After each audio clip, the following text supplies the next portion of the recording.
Hello everyone, welcome to Unacademy exam rush. Let's crack UPSC CSC Hindi.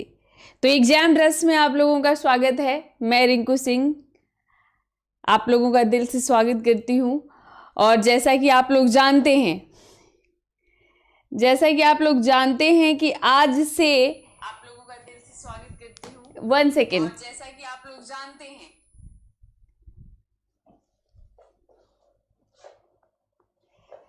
तो camera जी का इलाज किया गया है आज, और आज उम्मीद है कि अच्छे से हम लोगों की क्लास हो जाएगी। तो मैं आप लोग को ये बता रही थी कि मेंस का एग्ज़ाम शुरू हो गया है और आज एसे था, एसे का पेपर। जैसा कि हमेशा पहले एसे का ही पेपर होता है, आज भी एसे का पेपर था। और जैसा मैंने 2-3 क्लासेस ली थी यूट्यूब पर, जैसा कि मैंने आपको बताया था कि वैचारिक निबंध ज़्यादा आ रहे हैं।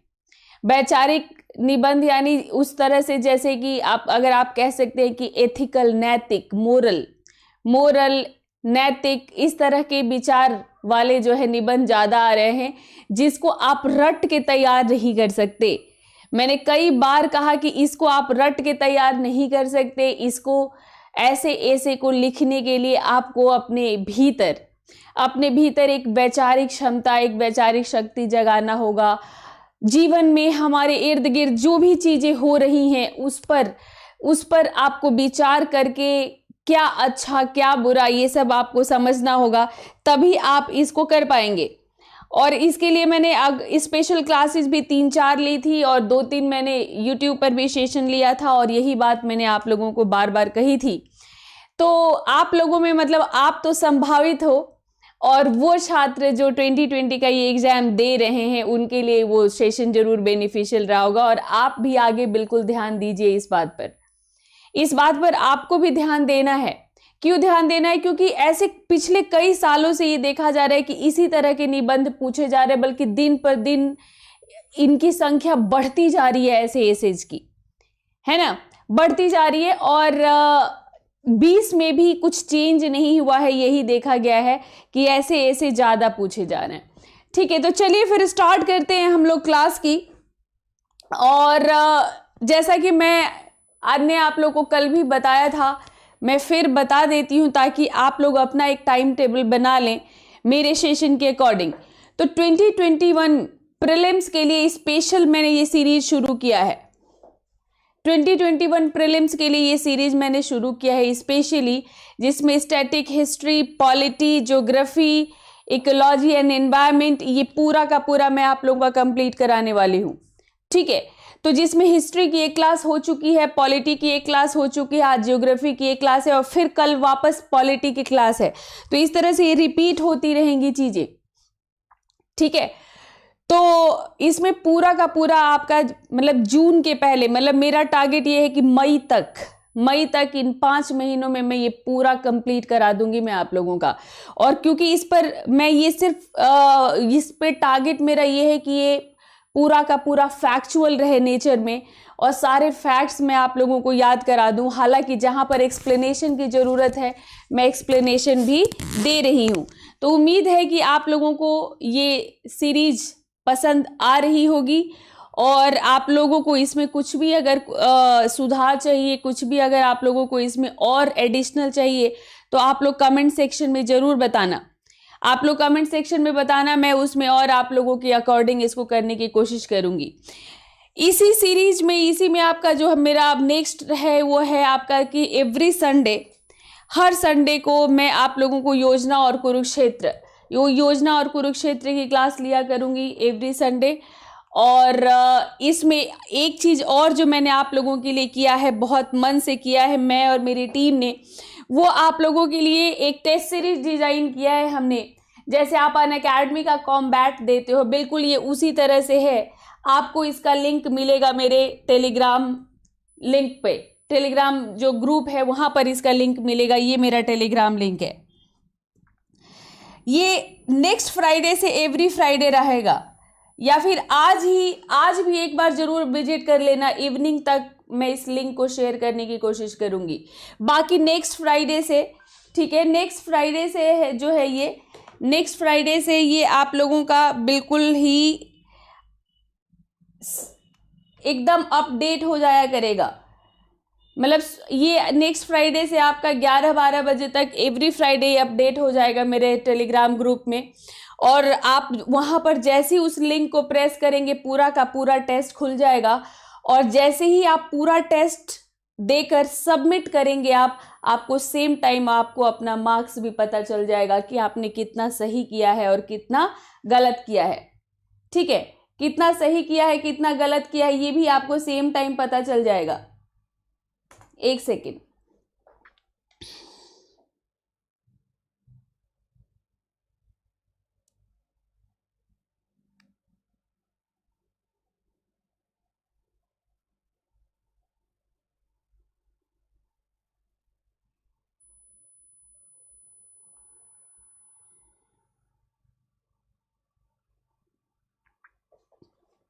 ठीक है, तो आप लोग सभी लोग इस ग्रुप को जरूर ज्वाइन कर लें। यहीं पर आपको लिंक मिला करेगा, यहीं पर। और आज के इसी कड़ी में, प्रीलिम्स स्पेशल इसी कड़ी में जो आज का हमारा सेशन है वो है ज्योग्राफी पर, स्टैटिक ज्योग्राफी, जिसमें आज मैं पूरा इंडियन ज्योग्राफी से स्टार्ट कर रही हूँ। और इंट्रोडक्शन इंडियन ज्योग्राफी क्यों, इसलिए कि इंडियन ज्योग्राफी से क्वेश्चंस ज़्यादा पूछे जा रहे हैं, इसलिए फर्स्ट प्रायोरिटी इंडियन ज्योग्राफी की है। उसके बाद वर्ल्ड ज्योग्राफी पर भी बात करेंगे। ठीक है, तो चलिए स्टार्ट करते हैं। और ये तो यूट्यूब का है, यूट्यूब पर हम कोशिश करते हैं अपने उन सभी स्टूडेंट्स को बेस्ट देने के लिए जो हमें काफ़ी दिनों से फॉलो करते हैं और जिनका काफ़ी आदर और सम्मान हमें मिलता है, उनके लिए हमारी पूरी कोशिश रहती है। लेकिन अगर आप अनअकैडमी पर आओगे तो आपको वहाँ पर बेस्ट मिलेगा। अनअकैडमी पर आते हो तो आपको वहाँ पर बेस्ट मिलेगा और वहाँ पर बहुत सारे एडुकेटर्स हैं जो आपको बहुत ही बेस्ट तरीके से आपको गाइड करेंगे। तो ये कुछ मेरे बारे में है। और जो भी नया चैनल है इसलिए मैं अपना परिचय बार बार दे रही हूँ कि आप लोग जान लीजिए मेरे बारे में। और इस तरह बहुत सारे ऐसे टॉप के एडुकेटर्स अनअकैडमी पर हैं और बहुत सारी इनकी कोर्सेज चल रही हैं। और उस वहाँ पर हमारे भी कंप्लीट कोर्सेज हैं, आपको मिलेंगी वहाँ पर। तो यहाँ पर आजकल अनअकैडमी पर अगर आपको आना है तो आप सिर्फ जीएस के लिए सब्सक्रिप्शन ले सकते हैं, सिर्फ ऑप्शनल के लिए सब्सक्रिप्शन ले सकते हैं, और आप दोनों का कॉम्बो पैक भी है अनअकैडमी पर, यानी आप जीएस प्लस ऑप्शनल वाले कोर्स में भी एडमिशन ले सकते हैं।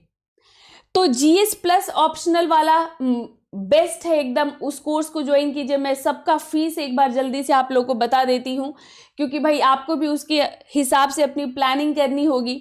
तो प्लस सब्सक्रिप्शन लेते हो आप जीएस के लिए तो 44,550 रुपये में 1 साल का, 64,800 में 2 साल का और 81,000 में 3 साल का है मेरे इस कोड के साथ। ठीक है, और आइकॉनिक सब्सक्रिप्शन आपको एक कोच के साथ तैयारी करनी है तो आप आइकॉनिक सब्सक्रिप्शन लोगे, किसी के स्पेशली किसी के मार्गदर्शन में डिस्कस करते हुए तैयारी करनी है तो आप आइकॉनिक सब्सक्रिप्शन लोगे। 62,550 में 1 साल का, 96,300 में 2 साल का, 1,26,900 में 3 साल का है मेरे इस कोड के साथ। और ये प्राइस हाइक आने वाला है, जिनको भी आइकॉनिक ज्वाइन करना है वो जल्दी से ज्वाइन कर लें, नहीं तो फी बढ़ जाएगी। और सिर्फ ऑप्शनल के लिए सब्सक्रिप्शन आप ले सकते हैं। मैं आपको हिस्ट्री और सोशियोलॉजी पढ़ाती हूँ ऑप्शनल, और अगर आपको मेरे से पढ़ना है तो मेरा आप कोड यूज कीजिए और 24,750 रुपये में आपका 1 साल का सब्सक्रिप्शन हो जाएगा। 2021 के लिए, 2022 के लिए, 2023 के लिए ये बहुत सारी कोर्सेज लॉन्च हुई हैं। और इसमें अगर आपको बाइलिंगुअल करना है तो बाइलिंगुअल, अगर आपको हिंदी मीडियम से करना है तो हिंदी मीडियम से, अगर आपको इंग्लिश मीडियम से सिर्फ करना है तो इंग्लिश मीडियम से, बहुत सारी कोर्सेज ये आपके लिए लॉन्च हुई हैं। आप इसको ज्वाइन कर सकते हैं। 4 जनवरी से ये सभी कोर्सेज शुरू हुई हैं, 4 जनवरी से। तो ज़्यादा देर नहीं हुई है, सिर्फ 2-3 दिन आपका निकला है। आप अभी से चाहें तो अभी से आप ये ज्वाइन कर सकते हैं इसको। और जैसा कि मैंने कहा कि अगर मेरे से अगर आप लोग पूछोगे तो मेरा सजेशन यही है कि आप यूपीएससी के लिए कोर्स के लिए जीएस प्लस ऑप्शनल वाला जो कॉम्बो कोर्स है उसको ज्वाइन कीजिए आप। और इसमें आपको सब कुछ मिलेगा कंप्लीट। तो इसमें मेरा अगर कोड आप यूज करते हैं तो आपका 70,103 रुपये में 1 साल का जीएस और ऑप्शनल दोनों, 99,680 रुपये में 2 साल का मिलेगा आपको जीएस और ऑप्शनल दोनों। और ये एकदम बेस्ट है। आप इस पर 29% का ऑफ मिल रहा है प्लस 10% मेरे कोड से। और अगर आप ईएमआई से पे करोगे तो 4,153 रुपया, 4,153 रुपया हर महीने पे करना होगा आपको। सिर्फ कोई इंटरेस्ट नहीं, कोई ईएमआई नहीं, ये एक्स्ट्रा अमाउंट नहीं। आप ईएमआई से पे कर सकते हैं, क्रेडिट कार्ड से, लेकिन ये पेमेंट होगी, ठीक है। और जो लोग 12th के बाद प्रिपेयर कर रहे हैं, जिनको 2023 में अपीयर होना है, उनके लिए 1,21,200 है। और सिर्फ 3,367 रुपये यानी 3,500 रुपये मोटा मोटी आप पे करेंगे हर महीने। मतलब आपको 167 रुपये ही भी पे करना ही है। मेरा बस ये कहना है कि ओवरऑल कहा तो मतलब 3,367 रुपये, 3,367 रुपये, 3,367 रुपये सिर्फ। मतलब आप ये समझ लो कि 3,367 रुपये आप इसको जो पे करोगे केवल, तो आपका हर महीने ये पे करना है। और 3 साल तक आप पे करेंगे और आपका कोर्स सब्सक्राइब हो जाएगा, ठीक है। तो बस ये आप लॉक कर लीजिए, इसको आप स्नैपशॉट ले लीजिए और यहीं से आपको करना है। आपको यही शुरुआत करनी है। अनअकैडमी पर ही आपकी शुरुआत होगी। आइकॉनिक प्राइस हाइक होने वाला है।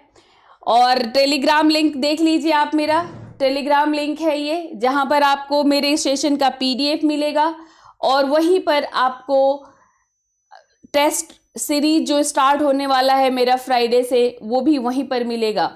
और रिंकू लाइव कोड आप यूज करते हैं तो आप पूरी तरह से मेरे साथ अपने हर डाउट को क्लियर करते हुए कैसे तैयारी, कैसे पढ़ना है, कैसे जल्दी याद कर सकते हैं, किस तरह नोट्स बनाना है, आंसर राइटिंग चेक कराते हुए आप तैयारी करेंगे मेरे साथ। और नोट्स कैसे बनाना है ये भी, ठीक है। तो आप इस तरह से करना है तो आप बिल्कुल रिंकू लाइव कोड के साथ आइए और पूरी तरह से मैं और मेरी टीम आपके साथ रहेंगे। तो आज स्टैटिक ज्योग्राफी का फर्स्ट सेशन है आप लोगों के साथ। और उम्मीद है कि आप लोगों को इम्पॉर्टेंट फैक्ट्स मिल रहे होंगे। आज 2 सेशन लेने वाली थी मैं, पर कुछ इसी तरह आपने देखा था कि कैमरा जी नाराज थे, तो इनको मनाने में, ठीक करने में थोड़ा समय चला गया। तो इसमें मैंने फिर एक ही सेशन लिया आज, यही आप ज्योग्राफी का। तो जो बचा हुआ पार्ट है जो स्टैटिक हिस्ट्री वाला, वो मैं नेक्स्ट सेशन में ले लूँगी। और वैसे भी कल मैंने बहुत सारे इंपॉर्टेंट फैक्ट्स आपको बता दिए थे। अच्छा, आप लोगों को मैंने कहा था कि कल का जो मैंने सेशन लिया था तो उस पर मैंने आप लोगों को कहा था कि मैं एक अनअकैडमी ऐप पर जो आप स्पेशल क्लासेस लेते हो, जो कि फ्री होती हैं आपकी भी, तो मैंने कहा था कि मैं उस पर आप लोगों का एमसीक्यू सेशन लूँगी 10 से 11। और आज मैंने लिया भी, लेकिन आप लोगों में से उपस्थिति बहुत कम थी। तो क्या आप लोगों ने अनअकैडमी का ऐप नहीं डाउनलोड किया हुआ है? जल्दी बताइए आप लोग। बिल्कुल प्राचीन भारत से ही तो शुरुआत किया है मैंने। हिस्ट्री, स्टैटिक हिस्ट्री का मतलब कंप्लीट हिस्ट्री, और जिसमें प्राचीन, मध्यकालीन और आधुनिक, और वो सारे चैप्टर्स जहां से क्वेश्चंस बनते हैं वो सब रहेंगे। जहां से क्वेश्चंस नहीं बनते वो नहीं होंगे, ठीक है। तो ऐप इंस्टॉल्ड है तो आप लोग वहां पर मुझे फॉलो कर लीजिए, क्योंकि आप लोगों के लिए मैंने आज एमसीक्यू सेशन लिया था कि यहाँ आज तो खैर आज के सेशन में बिल्कुल लास्ट तक बने रहिएगा आप लोग। लास्ट में आज मैंने एमसीक्यूज रखे हैं, ठीक जो पढ़ेंगे आप उसी पर बेस्ड एमसीक्यूज इसी सेशन में आपको मिलेगा। तो इस सेशन में जो आज का जो सेशन है इसमें आप पूरा का पूरा जो है भारत, जैसे आप मेरा परिचय लेते हो, जैसे आप किसी से मिलते हो तो उसका परिचय लेते हो, उस तरह से मैं एक भारत का इंट्रोडक्शन दूंगी आपको। और उसमें भी बहुत सारे इंपॉर्टेंट फैक्ट्स निकल कर आते हैं जिस पर क्वेश्चंस बनते हैं। तो लास्ट में एमसीक्यूज हैं आज के सेशन पे, तो बिल्कुल लास्ट तक आप लोग देखिएगा इसको।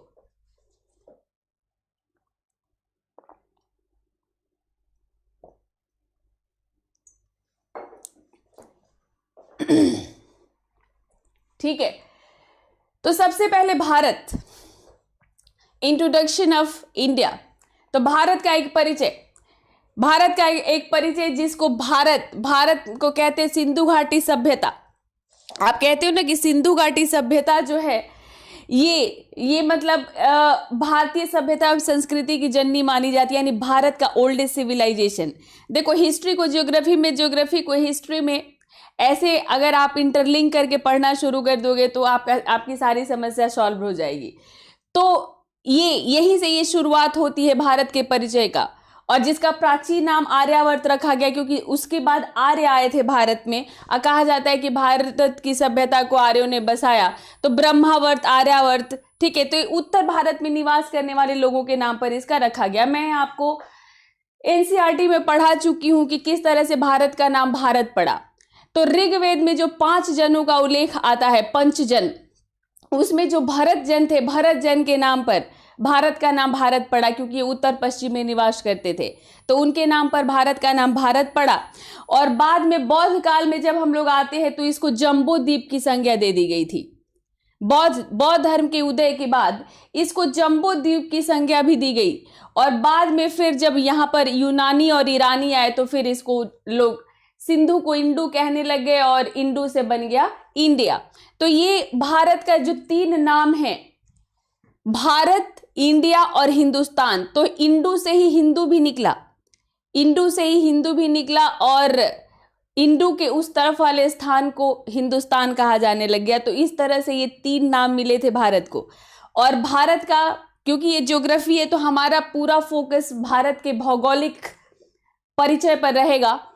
तो भौगोलिक और भू राजनीतिक रूप से अगर हम लोग भारत के विस्तार को हम लोग अगर देखते हैं तो ये जो भारत है, भारत का जो विस्तार है आपका, तो इसमें जैसे उत्तर पश्चिम, यानी ये आपका उत्तर पश्चिम है, ठीक है। तो उत्तर पश्चिम, उत्तर एवं उत्तर पूर्व में हिमालय पर्वतमाला, दक्षिण पश्चिम, दक्षिण, ठीक है, ये जो है आपका दक्षिण पश्चिम, दक्षिण, और दक्षिण में ये जो है पूरा का पूरा हमारा जो है हिंद महासागर है। और इसमें जो उत्तरी और दक्षिणी 2 जल भाग इसमें बांटा गया है, और वो है अरब सागर, यहाँ पर अरब सागर और यहाँ पर बंगाल की खाड़ी, ठीक है। अरब सागर और यहाँ पर बंगाल की खाड़ी, ये अरब सागर है और यहाँ बंगाल की खाड़ी है, और यहाँ पर आपका हिंद महासागर। तो ये 2 जल विभाजक हैं इसके। तो ये आपका ये भारत का ये पूरा विस्तार है, पूरा ये विस्तार था ये भारत का। और इसका अगर हम लोग इसकी पूरी ज्योग्राफिकल लोकेशन और इसके विस्तार को अब देखते हैं तो जो भारत की प्राकृतिक अवस्थिति है वो हिंद महासागर के उत्तरी भाग में है। ये पूरा जो है ये हिंद महासागर के उत्तरी भाग में है। और ये जो भारत की ये जो आकृति आप ये जो देख रहे हो, इसको हम कहते हैं कि चतुष्कोणीय है, ठीक है। भारत की जो आकृति है वो चतुष्कोणीय है, हिंद महासागर के उत्तरी भाग में ये अवस्थित है ये। और पूरे अगर एशिया में इसकी अवस्थिति को देखते हैं तो दक्षिण एशिया के मध्य में ये स्थित है भारत। दक्षिण एशिया, साउथ एशिया के एक बिल्कुल सेंटर में है। और इसके जो हम पूर्व में देखते हैं तो यहाँ पर इंडो चाइना है, ये पूर्व में है, इंडो चाइना है। और यहाँ पर आप पश्चिम में आप देखोगे तो अरब है, अरब प्रायद्वीप है। तो इधर इंडो चाइना प्रायद्वीप, इधर अरब प्रायद्वीप है। और इसका जो उत्तर से दक्षिण तक का अगर हम लोग विस्तार देखते हैं, यहाँ मतलब यहाँ से लेकर यहाँ तक, तो उत्तर से अगर दक्षिण तक का इसका विस्तार देखते हैं तो इसकी लंबाई है 3214 किलोमीटर। 1-2 बार मैंने ऐसी टेस्ट आप लोगों का लिया है तो मैंने पूछा है, कुछ स्टूडेंट वो भी गलत कर देते हैं। तो उत्तर से दक्षिण तक का इसका जो विस्तार है वो 3214 किलोमीटर है। और इसका अगर हम लोग पूर्व से पश्चिम तक का अगर इसका हम लोग वो करते हैं, पूर्व से पश्चिम तक का, तो ये है 2933 किलोमीटर। 2933 किलोमीटर। ये अंतर जो है इसका वो 221 किलोमीटर का है। दोनों के बीच का जो अंतर है, यानी उत्तर से दक्षिण तक 3214 किलोमीटर, पूरब से पश्चिम तक 2933 किलोमीटर, दोनों के बीच का जो अंतर है वो 281 किलोमीटर है। और ये अंतर क्यों है, तो ये आप लोग के एनसीईआरटी में भी बहुत अच्छे से समझाया गया है कि जो अक्षांश रेखाओं की जो दूरी होती है वो हर जगह समान होती है। और जब हम देशांतर की तरफ बढ़ते हैं, भारत जो कि पूर्वी देशांतर में स्थित है, तो जब हम देशांतर रेखाओं पर जब हम ध्रुवों की तरफ बढ़ते हैं तो फिर दूरी घटती चली जाती है, इसलिए ये अंतर आता है इसके लंबाई और इसके इस तरह की लंबाई में, मतलब उत्तर से दक्षिण तक की लंबाई में और पूर्व से पश्चिम तक की लंबाई में। ठीक है, तो भारत का जो विस्तार है, अगर आप उस पर देखोगे, ग्लोब पर आप देखोगे तो जैसे भारत का विस्तार उष्ण और उपोष्ण दोनों कटिबंधों में है, उष्ण उपोष्ण दोनों कटिबंधों में है। और पूरे भारत का जो क्षेत्रफल है वो 32,87,263 वर्ग किलोमीटर है। पूरे भारत का क्षेत्रफल कितना है? 32,87,263 वर्ग किलोमीटर पूरे इसका क्षेत्रफल है। और क्षेत्रफल की दृष्टि से अगर हम देखते हैं तो भारत विश्व का 7वां बड़ा देश है। भारत विश्व का 7वां बड़ा देश है। मतलब आप ये समझ लो कि केवल रूस, कनाडा, चीन, अमेरिका, ब्राजील और ऑस्ट्रेलिया इससे बड़े हैं। तो भारत का जो क्षेत्रफल है ये लगभग यूरोप के बराबर है, रूस का पार्ट छोड़कर लगभग यूरोप के बराबर है। कनाडा का 1/3 है, रूस का 5/5 है, जापान का 8 गुना और यूनाइटेड किंगडम का 12 गुना है। और वो देश ने हम पर शासन किया था। तो ये भारत का पोजीशन है। अगर क्षेत्रफल की दृष्टि से देखते हैं तो यानी 2.43% विश्व का क्षेत्र भारत में है। ठीक है, तो इसकी जो अगर हम लोग एस्ट्रोनॉमिकल लोकेशन देखते हैं, यानी ग्लोब पर अगर हम लोग इसको देखते हैं, तो अक्षांशीय दृष्टि से भारत उत्तरी गोलार्ध का देश है, उत्तरी गोलार्ध का। तो ग्लोब पर आपने देखा होगा कि अगर हम इसको ग्लोब, पृथ्वी का, ये आपको पता है ना कि ये पृथ्वी का एक काल्पनिक रेखा है, ये पृथ्वी को समझने के लिए। तो ये ग्लोब है, तो ग्लोब को हम बीचों बीच ऐसे बांट देते हैं, आधा आधा, जिसको हम इक्वेटर कहते हैं, आधा आधा बांट देते हैं। और ये नॉर्थ पोल, ये नॉर्थ हो जाता है और ये साउथ हो जाता है। ठीक है, तो यहां पर भारत की जो स्थिति है वो यहां पर है।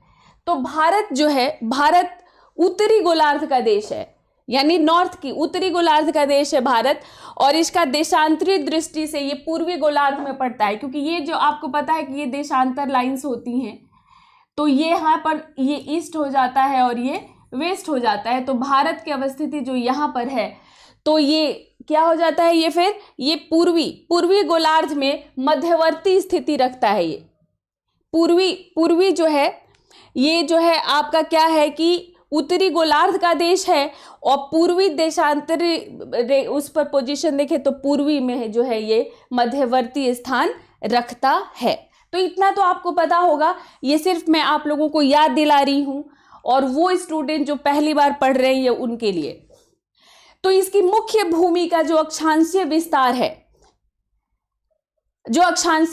है, इसका जो मैंने अभी आपको ग्लोब पर दिखाया, वो 8-10 डिग्री 4 से लेकर 37 डिग्री 6 उत्तरी अक्षांश में है।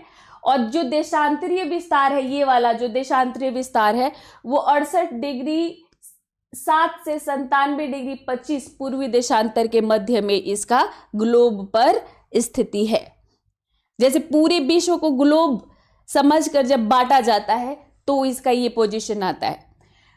तो पूरा भारत, संपूर्ण भारत को अगर देखें द्वीपों सहित, आइलैंड के साथ, तो संपूर्ण भारत का अक्षांशीय विस्तार फिर थोड़ा अलग हो जाता है। फिर वो हो जाता है 6 डिग्री 45 से 37 डिग्री 6 उत्तरी अक्षांश के मध्य। तो भारत का विस्तार, जैसा कि मैंने बोला आपको, अभी ग्लोब पर दिखाती हूं, उपोष्ण, ठीक है, भारत का उष्ण एवं उपोष्ण दोनों कटिबंधों में भारत का विस्तार है। तो ये देखो, ये भारत का जो मैंने आप लोगों को बताया था कि ये भारत का जो है ये आपका लंबाई है, ये देखो 37 डिग्री 6 से लेकर 8 डिग्री 4, जो आपको यहां पर आप देख रहे हो। तो 37 डिग्री 6 से लेकर ये 8 डिग्री 4 तक ये भारत का ये उत्तर से दक्षिण तक की लंबाई है।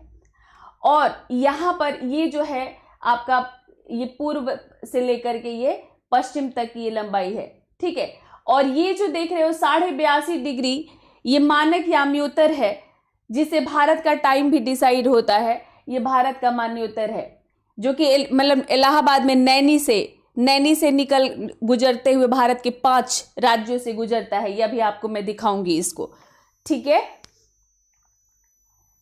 तो ये जैसे आपका उष्ण कटिबंध क्षेत्र का जो विस्तार है, ये देखो, जैसे ये है, ये 23.5 डिग्री पर ये आपका कर्क रेखा है, और यहाँ ये आपका ये पूरा का पूरा ये उष्ण कटिबंध का विस्तार है। और यहीं पर जो है आपका जो है ये जो 23.5 डिग्री का है वो कर्क रेखा है। ये भारत के ये मध्य से होकर गुजरता है।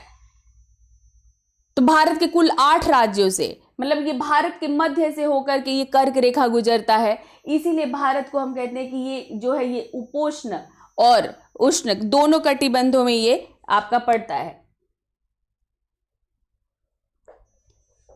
ठीक है। तो कहीं पे कोई डाउट होगा तो आप बताइएगा। तो भारत में जो कर्क रेखा जो अभी आपने देखा कि बिल्कुल बीचों बीच होकर के गुजरता है कर्क रेखा, मैंने अभी आपको मैप पे भी दिखाया। तो ये आपका किन किन राज्यों से होकर गुजरता है, बहुत आसान सवाल होता है, कई बार आप भूल जाते हैं। तो भारत में कर्क रेखा कुल 8 राज्यों से होकर गुजरता है, तो जिसमें गुजरात, राजस्थान, मध्य प्रदेश, छत्तीसगढ़, झारखंड, पश्चिम बंगाल, त्रिपुरा और मिजोरम से होकर ये गुजरता है, ठीक है। और रांची शहर जो रांची शहर है वो भारत में कर्क रेखा पर स्थित शहर है। ये रांची शहर कर्क रेखा पर स्थित एक शहर है। और यहाँ पर ये जो है त्रिपुरा से भी ये होकर गुजरती है। तो त्रिपुरा के पास, त्रिपुरा और बांग्लादेश को जो है शून्य रेखा की उपमा प्रदान किया जाता है, ठीक है। तो ये देखो, ये आप लोगों का ये कर्क रेखा है, ये जो कर्क रेखा ये ऐसे होकर यहां तक ये गुजरा है। ये 82.5 डिग्री पूर्वी देशांतर को भारत का मानक देशांतर चुना गया है। ये इसी को हम मानक याम्योत्तर कहते हैं, मानक याम्योत्तर। तो ये 82.5 डिग्री है। ये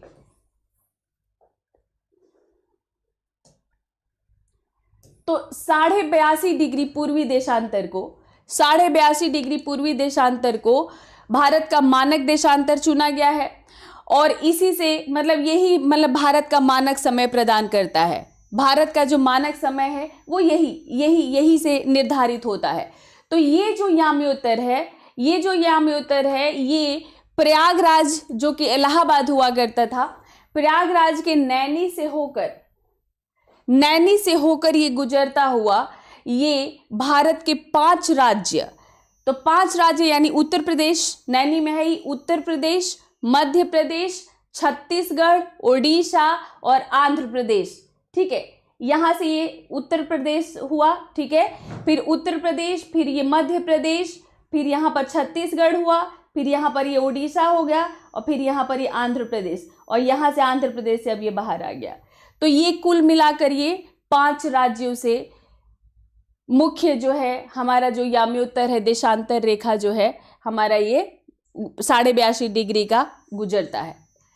तो सभी देशांतर रेखाएं, ये तो आपको पता ही है कि सभी देशांतर रेखाएं ये पृथ्वी को बराबर भागों में विभक्त करती है। तो इसीलिए देशांतर रेखाएं जो है ये महान वृत्त की संज्ञा प्रदान करती है, ग्रेट सर्कल बनता है ये। और ये एक बहुत ही अच्छा टॉपिक है, आपको समझने के लिए, आप लोगों में से बहुत सारे लोगों को ये इशू होगा इन लाइंस को समझने में, और ये तभी तक समस्या रहती है जब तक आप खुद से प्रैक्टिस नहीं करते हो। तो सबसे अच्छा ये होता है कि एक आप एनसीईआरटी की किताब लें, एनसीईआरटी की किताब लेकर और खुद से एक ऐसा ग्लोब बनाकर, खुद से ऐसा ग्लोब बनाकर, और इसको आप खुद से सारे लाइंस को ड्रॉ करते हुए आप इसको सीखें, समझें, और फिर आपको उस पर एक एक जितना भी जो हम लोग आपका जैसे मकर रेखा, कर्क रेखा, नॉर्थ पोल, साउथ पोल, दो अक्षांशों के बीच की दूरी, तो ये सब कुछ आप वहां पर जब एक बार आप समझ लेते हैं तो सारी चीजें समझने में फिर आसान हो जाती है। तो आप लोग जरूर एक बार इसकी प्रैक्टिस कर लेना अगर आपको अभी ये कोई डाउट हो तो। हालांकि धीरे धीरे ये एक दो बार के प्रैक्टिस होता है फिर याद हो जाता है। अब हम लोग बात करते हैं भारत की सीमाओं का। जो भारत की कुल सीमा है, जो हम ये जो देख रहे हैं, ये पूरा ये क्या है, ये सब ये आपका बॉर्डर है। तो ये अब इन बॉर्डर्स की हम लोग बात करेंगे, स्थलीय सीमा की भी बात करेंगे और जलीय सीमा की भी बात करेंगे। तो हमारा जो देश है भारत, ये हिंद महासागर और हिमालय पर्वत के मध्य में स्थित है, और इसका सबसे उत्तरी बिंदु, सबसे उत्तरी उत्तरतम, ठीक है, सबसे इसका उत्तरतम जो बिंदु है, ये उत्तरी बिंदु है, ये जम्मू कश्मीर में 37 डिग्री 6 उत्तरी अक्षांश पर इंदिरा कॉल है, ठीक है।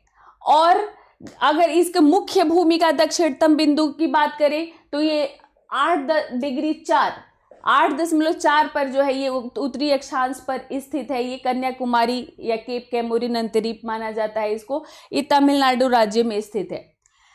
और अगर पूरे भारत का मुख्य भूमि ने एकदम दक्षिणतम बिंदु की बात करते हैं तो वो इंदिरा पॉइंट है। ये जो ग्रेट निकोबार द्वीप है, ग्रेट निकोबार द्वीप के जो है ये जो है आपका 6.45 डिग्री उत्तरी अक्षांश पर ये स्थित है ये, ठीक है। तो इसको अगर शॉर्ट में अगर हम लोग बात करते हैं, अगर शॉर्ट में बात करते हैं तो आपको मैं जैसे ये तो आपका जो इसको पिग्मेलियन पॉइंट भी कहते हैं, पिग्मेलियन पॉइंट या पार्सन पॉइंट की का संज्ञा भी दिया जाता है, जो दक्षिणतम बिंदु की मैं बात कर रही थी आपको।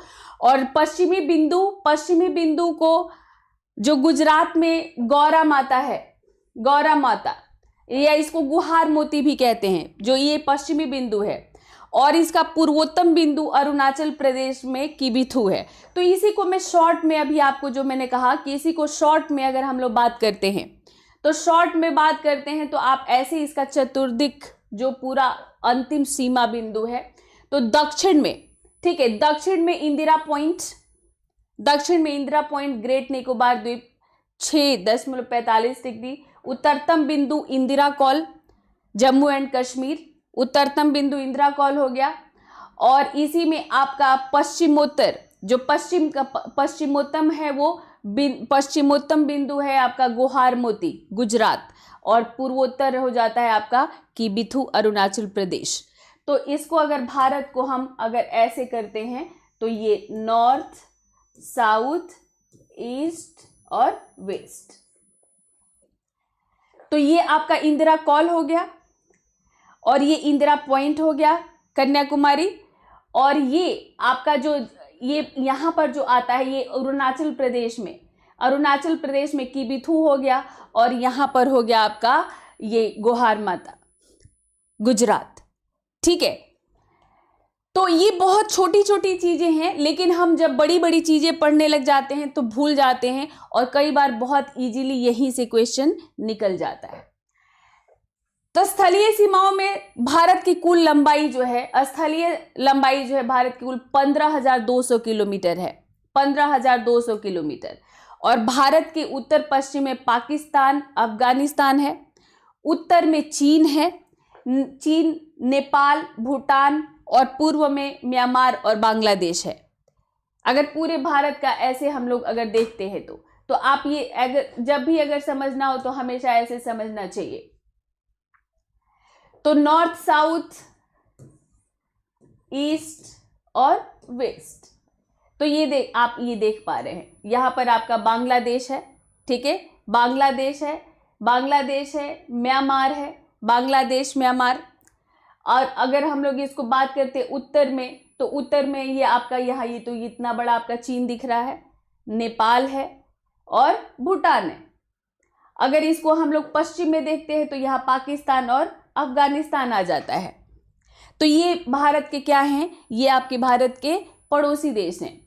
तो ये जो पड़ोसी देश हैं, इसमें भारत की सबसे लंबी अंतर्राष्ट्रीय सीमा किससे मिलती है?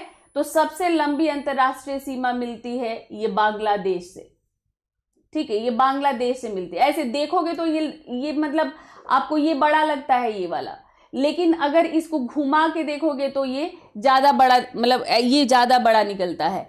तो अंतर्राष्ट्रीय सीमा जो है भारत का सबसे बड़ा, सबसे लंबा, मतलब आप कह सकते हैं सबसे लंबा बांग्लादेश के साथ है और सबसे छोटा अफगानिस्तान के साथ है। बस इतना ही मिलता है, आप समझ लो, अफगानिस्तान के साथ बस इतना ही। तो सबसे छोटी अंतर्राष्ट्रीय सीमा अफगानिस्तान के साथ और सबसे बड़ा अंतर्राष्ट्रीय सीमा किसके साथ है? बांग्लादेश के साथ। तो भारत बांग्लादेश सीमा की अगर हम लोग बात करते हैं तो आपने जान लिया कि ये सबसे बड़ा है। तो इसकी कुल लंबाई है 4000, ठीक है, 96.7 किलोमीटर, 4096.7 किलोमीटर है। और ये भारत की स्थलीय सीमा का जो कि 15,200 है, उसका लगभग 27% है। कितना है? 27%। ये 27% है कुल स्थलीय सीमा का बांग्लादेश का सीमा। बांग्लादेश से सटा हुआ जो स्थलीय क्षेत्र है वो कुल स्थलीय क्षेत्र का 27% है। तो भारत और बांग्लादेश की अंतर्राष्ट्रीय सीमा जो सबसे बड़ी है वो कितनी है? तो वो है 4096.7 किलोमीटर। तो भारत के 5 राज्य, आज फिर वो थोड़ा फॉन्ट का इशू आ रहा है। ये लैपटॉप पर जब मैं देखती हूँ, जब कंटेंट टीम भेजती है, लैपटॉप पर देखती हूँ तो लैपटॉप पर बिल्कुल सही होता है और बोर्ड पर ये इशू आ रहा है। वो लोग भी पकड़ नहीं पा रहे हैं कि ऐसा क्यों हो रहा है। तो भारत के 5 राज्य कौन कौन? असम, मेघालय, त्रिपुरा, मिजोरम, पश्चिम बंगाल बांग्लादेश की सीमा को स्पर्श करते हैं। ये इसको, ठीक है,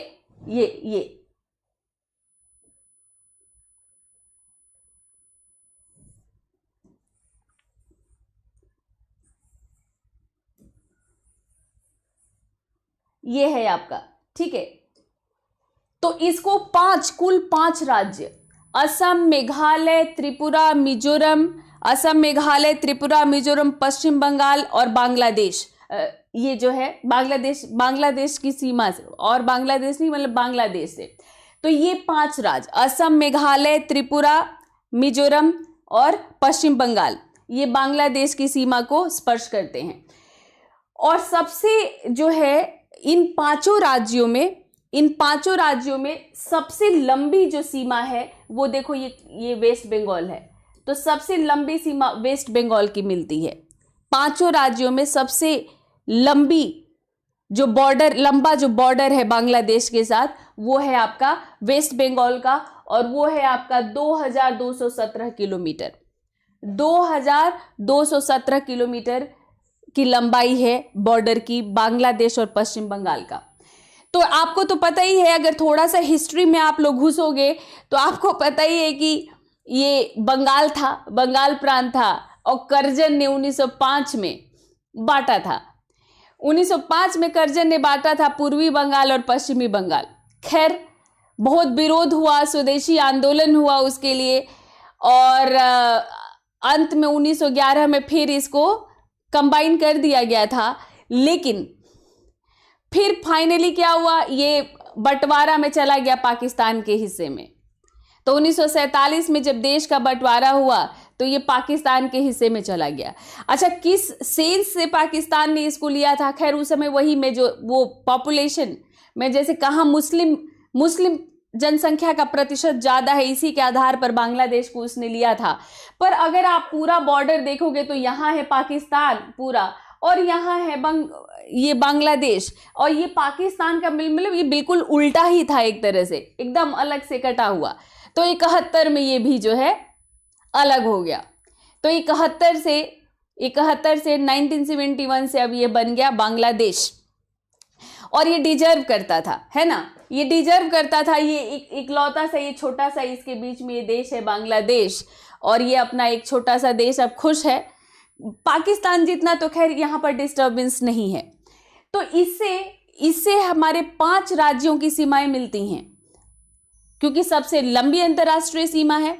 उन 5 राज्यों में सबसे लंबी सीमा रेखा है वेस्ट बंगाल की, क्योंकि पहले वेस्ट बंगाल और ये बंगाल एक ही था, इसीलिए मैंने आपको थोड़ी कहानी पीछे जाकर बताई। और दूसरे नंबर पर त्रिपुरा का स्थान है, दूसरे नंबर पर त्रिपुरा का स्थान है, ठीक है। तो ये सीमा पूरी तरह से जो है मानव निर्मित सीमा है। और अब हम लोग बात करते हैं इंडो चाइना की, भारत चीन सीमा की बात करते हैं। ये जो आप देख रहे हो, ये जो है ये पूरा का पूरा ये चीन है।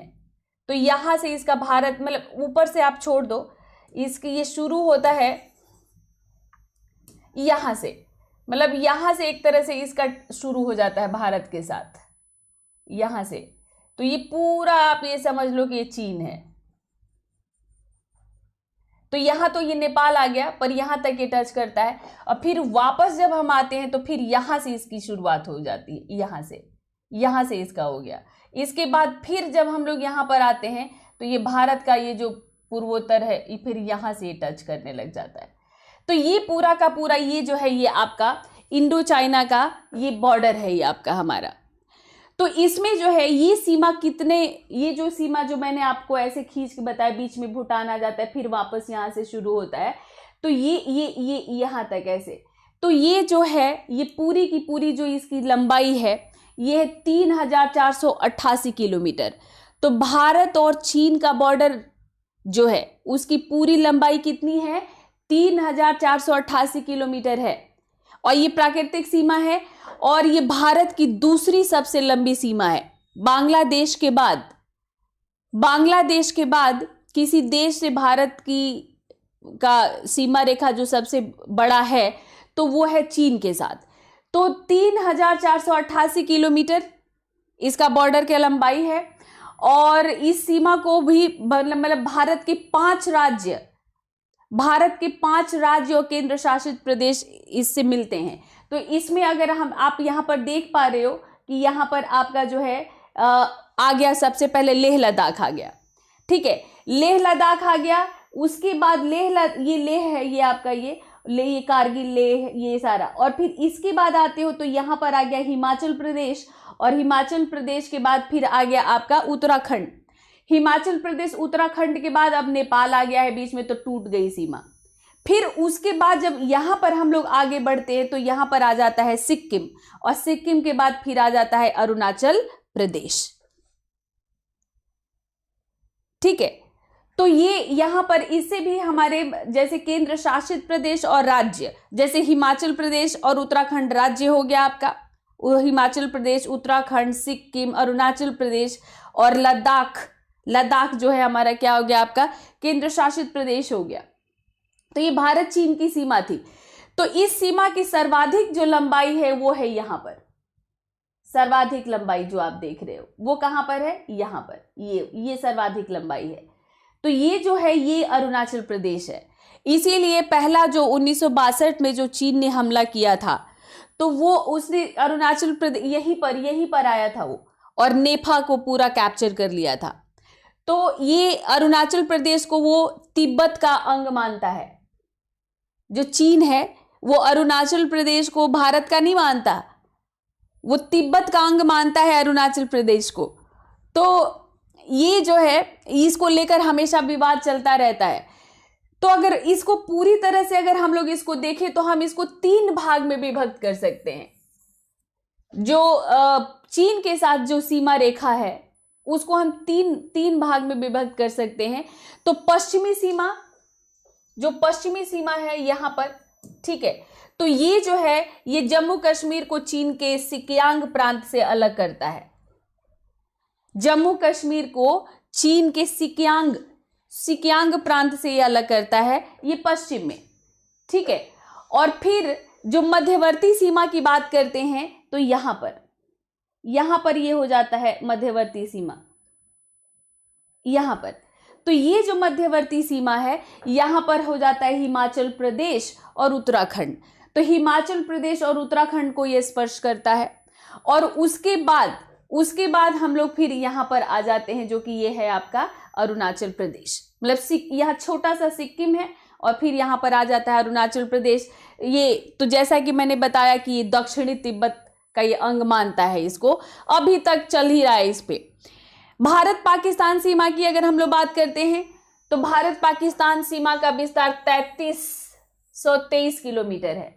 3323 किलोमीटर, 3323 किलोमीटर जो है पाकिस्तान के साथ इस हमारा जो बॉर्डर है।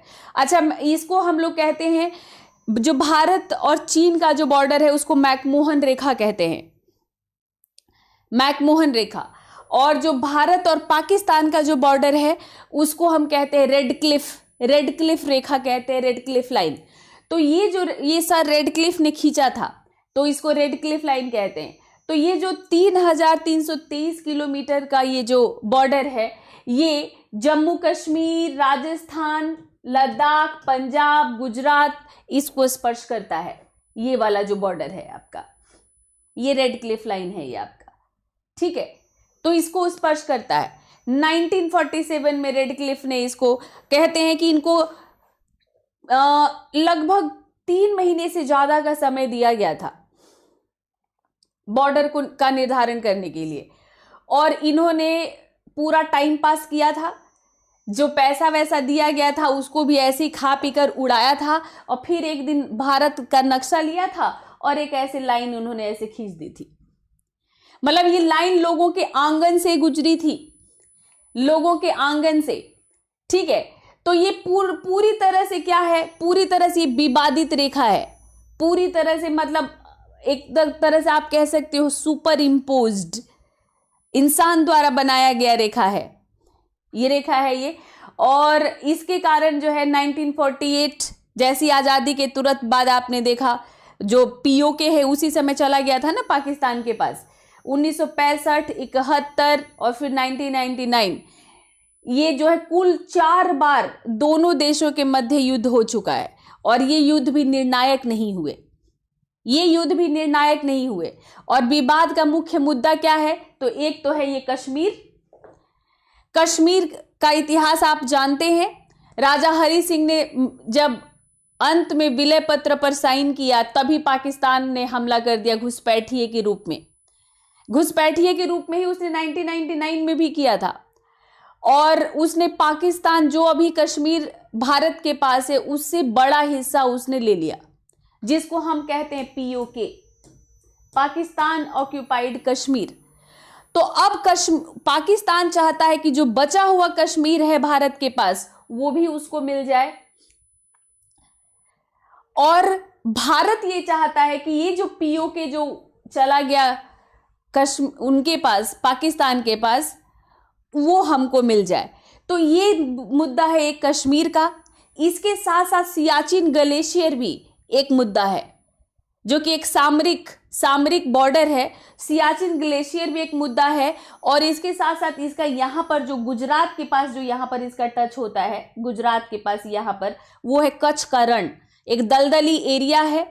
और कच्छ का जो रण है वहां पर जो सरक्रीक है, कच्छ का रण और सरक्रीक, ये भी एक बड़ा मुद्दा रहा है झगड़े का। और ये बॉर्डर इतने ज्यादा क्लोज्ड हैं कि तार वार का बेड़ लगा के भी बड़ी मुश्किल से, बेड़ भी हर जगह नहीं है, हर जगह वो बेड़ भी नहीं है। और आप लोगों ने मतलब कई फिल्में देखी हैं। अभी एक बड़ा मुद्दा वो क्या था जो पंजाब का था, जिसको अभी कुछ ही दिन पहले रिलीज किया, बहुत लंबा चला, वो मीडिया ने उसमें बहुत अच्छा रोल प्ले किया था।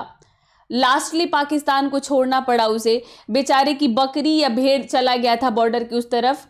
तो बॉर्डर की उस तरफ गलती से भी अगर आपने पैर रख दिया तो आपको क्या मान लिया जाता है, आपको मान लिया जाता है कि आप जो है जासूस हो भारत की। तो दुश्मनी कुछ इस तरह से है, तो इसको लेकर पाकिस्तान के साथ चलता रहता है। नेपाल की अगर हम लोग बात करते हैं तो नेपाल की जो सीमा है वो 1751 किलोमीटर लंबी है, 1751 किलोमीटर लंबी है।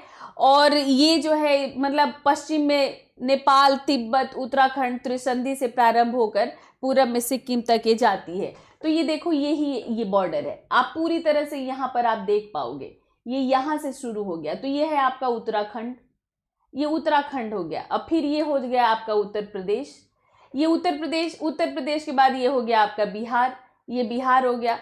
ठीक है, मतलब यहाँ पर जैसे पूरी तरह से नेपाल अपना ही देश लगता है कि जैसे भारत का ही कभी अंग रहा हो, ऐसा देख कर लगता है नेपाल को। और फिर इसके बाद जब यहाँ से आप आगे बढ़ते हो तो यहाँ पर आपका ये हो गया आपका ये सिलीगुड़ी, ये पश्चिम बंगाल, और फिर ये हो गया आपका दार्जिलिंग, और ये हो गया आपका सिक्किम। तो ये ऐसे ये जाके ये जाता है। तो उत्तराखंड, उत्तर प्रदेश, बिहार, पश्चिम बंगाल और सिक्किम नेपाल की सीमा को स्पर्श करते हैं। और इन राज्यों में सबसे लंबा सीमा रेखा किसके साथ है, तो वो है बिहार। जो आप ये देख रहे हैं ना, ये आपका ये शुरू हो गया है यहां से, ये यहां से शुरू हो गया है बिहार। तो यहां से ये शुरू हो गया है, देख रहे हो ना। तो ये सबसे लंबा है बिहार का ये सबसे लंबा है ये वाला। तो इन सभी राज्यों में 1, 2, 3, 4, 5 उत्तराखंड, उत्तर प्रदेश, बिहार, पश्चिम बंगाल, सिक्किम, इन पांचों में सबसे लंबी सीमा रेखा नेपाल की किसके साथ है, बिहार के साथ। ठीक है, अब हम बात करते हैं म्यांमार की। तो अगर हम लोग म्यांमार की बात करें तो इसकी जो लंबाई है, इसकी लंबाई है 1643 किलोमीटर, 1643 किलोमीटर इसकी लंबाई है। और ये भारत के 4 राज्यों अरुणाचल प्रदेश, नागालैंड, मणिपुर और मिजोरम, यहां पर इनसे जो है ये टच करता है। कौन कौन, अरुणाचल प्रदेश, नागालैंड, मणिपुर और मिजोरम को ये स्पर्श करता है। और इसकी सर्वाधिक लंबाई किस राज्य से, ये सब याद रखना है आपको, तो अरुणाचल प्रदेश से। इसकी सर्वाधिक लंबाई जो है यहां पर अरुणाचल प्रदेश से मिलता है, सबसे लंबा यहां पर अरुणाचल प्रदेश से। और ये 520 किलोमीटर है, 520 किलोमीटर। और मिजोरम में है 510 किलोमीटर। तो अरुणाचल प्रदेश और मिजोरम में केवल इतना ही फर्क है कि 10 किलोमीटर का केवल गैप है, सिर्फ 10 किलोमीटर का। ठीक है,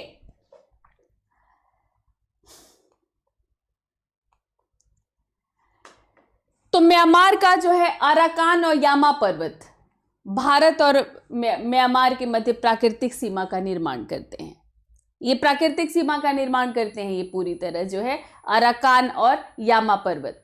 और दोनों देश के मध्य की ये जो सीमा का निर्धारण है वो 1826 के यांडबू के संधि के आधार पर हुई थी।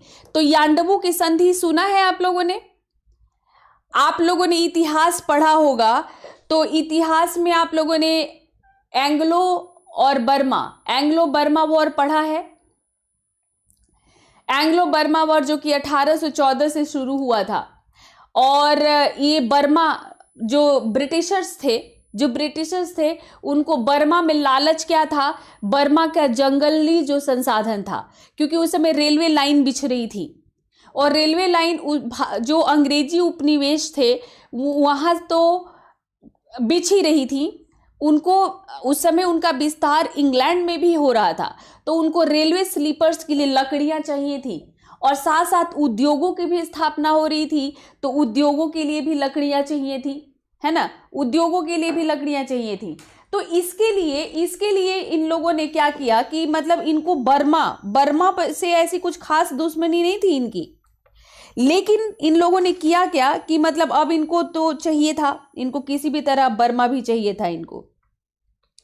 तो उसके लिए इन लोगों ने झगड़ा इनिशिएट किया एक तरह से, और बर्मा पर इन लोगों ने हमला करना शुरू किया। तो उसी में जो द्वितीय बर्मन वॉर रहा, तो उस समय एक संधि हुई थी यंडाबू की संधि हुई थी 1826 में, और ये यंडाबू के संधि के समय ही इस बॉर्डर को मान लिया गया था, और तब से ही ये बॉर्डर है ये।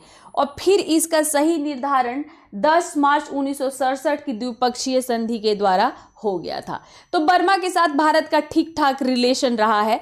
कभी कभी जो आप देखोगे कि जो चीन है वो थोड़ा सा वो करता रहता है, जैसे अभी नेपाल के साथ उसने किया है, लेकिन नेपाल के साथ, बर्मा के साथ भारत का बहुत अच्छा संबंध रहा है। पर हाल के दिनों में थोड़ा सा उसमें देखा गया है फ्लक्चुएशन, और उस शक्ति संतुलन में कई सारी बातें हो जाया करती हैं। तो आप लोग आईआर में ये सब पढ़ा करते हैं। तो एक से अधिक देशों की सीमा को स्पर्श करने वाले कौन कौन से राज्य हैं? आपने देखा कई राज्यों का नाम आया बार बार, जो कि मिलते हैं, जिनका बॉर्डर मिलता है दूसरे देशों के साथ। तो एक राज्य जो एक से अधिक देशों की सीमा को टच करता है, उसमें कौन कौन से ऐसे राज्य हैं? तो देखिए, इसमें आप पहला कौन सा हो गया? पहला लद्दाख हो गया। पहला लद्दाख है, और ये पाकिस्तान, अफगानिस्तान और चीन, तीन देशों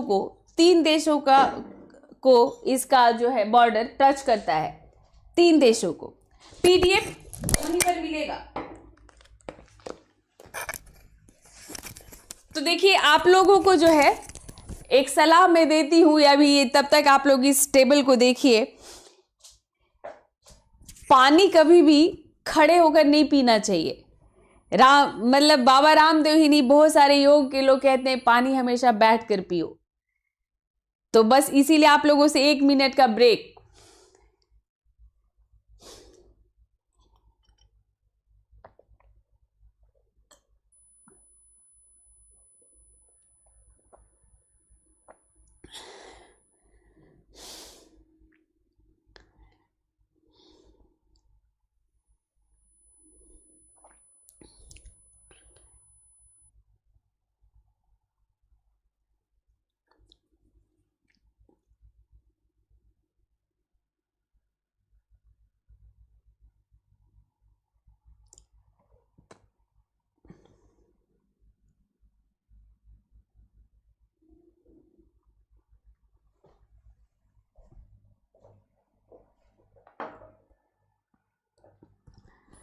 हाँ जी, तो पानी खड़े होकर नहीं पीना चाहिए, और पानी पीने के तुरंत बाद आप जैसे खड़े भी नहीं होना चाहिए। तो हमेशा बैठ के पानी पियो, और थोड़ी देर 20 सेकेंड 30, मतलब अगर टाइम है तो 1-2 मिनट तक है। तो ये सब ऐसे कहने वाली बातें नहीं है, इन सब का हमारा शरीर क्या है? मशीन है। इसके भीतर सभी कल पुर्जे लगे हुए हैं, उसमें से एक भी खराब होता है तो शरीर काम करना बंद कर देता है। तो ये बिल्कुल मशीन ही है आपकी बॉडी। तो मशीन का ध्यान रखना पड़ता है ताकि वो सही तरीके से काम करती रहे, चलता रहे, और इसके टाइम पे मरम्मत भी करना पड़ता है। तो एक से अधिक देशों की सीमा को स्पर्श करने वाले जो राज्य हैं, तो लद्दाख 3 देशों को, पाकिस्तान, अफगानिस्तान, चीन। मिजोरम, बांग्लादेश और म्यांमार, यहां पर देखा आपने। फिर असम है, ये बांग्लादेश और भूटान को टच करता है। अरुणाचल प्रदेश चीन और म्यांमार को। उत्तराखंड चीन और नेपाल को। पश्चिम बंगाल जो है बांग्लादेश, नेपाल और भूटान को। आप देख पा रहे हैं कि लद्दाख के बाद पश्चिम बंगाल ही है जो 3 देशों को छूता है, बांग्लादेश, नेपाल और भूटान, और सिक्किम भी नेपाल, चीन और भूटान को टच करता है। तो ये ऐसे राज्य हैं और संशासित प्रदेश जो एक से ज़्यादा देशों के साथ अपनी सीमा को साझा करते हैं। ठीक है, अब भारत भूटान सीमा की बात करते हैं। तो ये देखिए, ये है भूटान, और ये छोटा सा भूटान है। जब आप यहां पर देखते हैं आप, तो यहां पर ये देखिए, ये आपका नेपाल हो गया, ये बांग्लादेश हो गया, ये पूर्वोत्तर के राज्य हैं, वहीं पर एक छोटा सा ये भूटान है। 699 किलोमीटर इसकी सीमा है, और ये भारत के 4 राज्यों को ये छूता है। और ये है आपका सिक्किम, पश्चिम बंगाल, असम और अरुणाचल प्रदेश। जैसे असम का जो मानस जो सैंक्चुरी है, मानस अभयारण्य जो है, वो मतलब वो उसकी जो नदी है वो बहती हुई इस देश में जाती है। तो मतलब ये है कि जैसे ये पूरी तरह से क्लोज्ड है एकदम।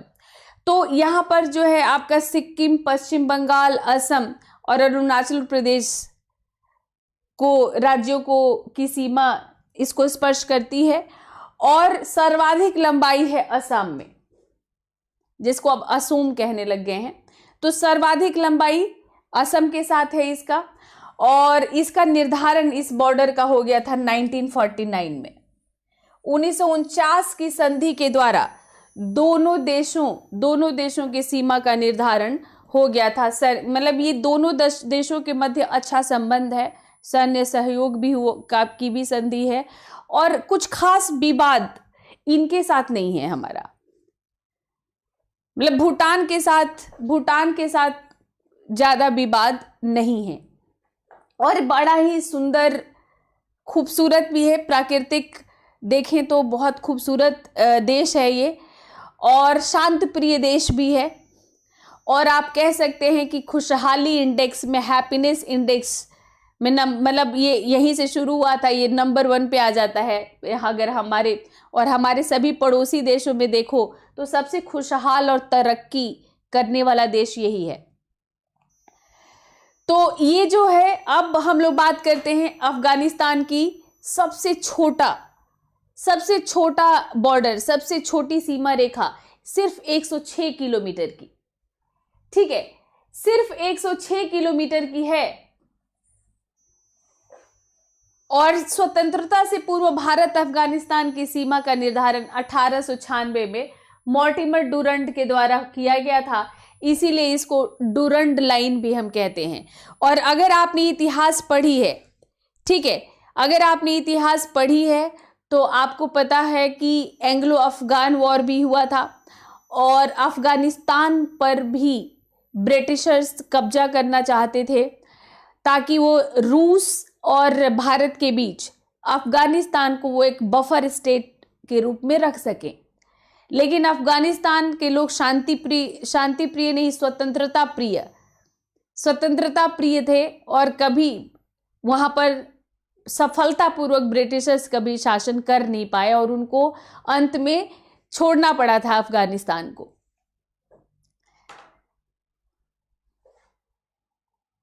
बिल्कुल लेकर आएंगे, ठीक है। भारत की जनजातियों की भी एक मैप के साथ ले लूंगी, ये वैसे भी आपके इंडियन सोसाइटी का ये टॉपिक रहेगा। अब हम लोग भारत की जलीय सीमा की बात करते हैं। ये देखो, ये जो आप डॉट डॉट देख रहे हो ना, ये जो डॉट डॉट देख रहे हो, ये जलीय सीमा है भारत का। दिखाई दे रहा होगा आप लोगों को।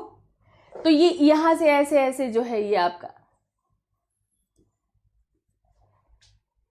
जैसे आप लोग जब भारत का, जैसे ये व्यापार भी, मतलब पहले भारत इस तरफ से ही व्यापार किया करता था। जब यहां से, जब ये वाला रास्ता नहीं खोजा था, यहाँ पर जैसे केप ऑफ गुड होप होकर जब यहाँ पर आए थे, ये से नहीं आए थे, तो भारत इन्हीं दोनों रास्ते से व्यापार किया करता था, जिसमें सबसे ज़्यादा ये वाला रास्ता चलता था। तो थोड़ा सा जलीय, थोड़ा सा स्थलीय, तो लाल सागर और काला सागर से होकर भारत, ये इसको हम अरब की खाड़ी कहते थे, इसको अरब की खाड़ी। तो यहाँ से व्यापार किया करता था भारत। तो ये भारत का ये पूरा का पूरा जो है ये आपका जलीय सीमा है। तो जलीय सीमा की अगर हम लोग बात करते हैं तो भारत की मुख्य भूमि की तटीय सीमा की लंबाई जो है कुल 6100 किलोमीटर है। ये सब आप लोगों को याद रखना है, छोटी छोटी चीजें, भूलने वाली चीजें। तो भारत की मुख्य भूमि की तटीय सीमा की लंबाई 6100 किलोमीटर, 6100 किलोमीटर है। और इससे कुल जो है, कुल अलग अलग राज्य के 66 जिले, यानी 9 राज्य, कुल 9 राज्य को स्पर्श करते हैं ये। मतलब भारत में समुद्र तट से लगे हुए कुल 9 राज्य हैं, समुद्र तट से लगे हुए कुल 9 राज्य, और इन 9 राज्यों के 66 जिले इस तटीय सीमा से जुड़े हुए हैं। तो इसमें सबसे लंबा जो है आपका गुजरात है। और जब आप यहां से देखना शुरू करोगे तो यहीं से आपको गिनना चालू कर दो, यहां से लेकर, और यहां से अगर गिनना चालू कर दोगे तो ऐसे ही आप गिन लोगे इसको।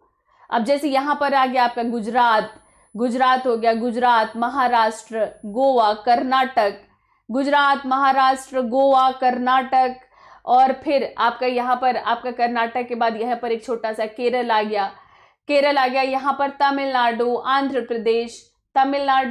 प्रदेश, उड़ीसा, वेस्ट बंगाल, ये राज्य हैं आपके कुल लगे हुए, है ना।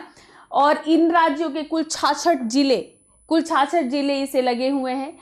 और इसके अलावा 4 केंद्र शासित प्रदेश हैं। केंद्र शासित प्रदेश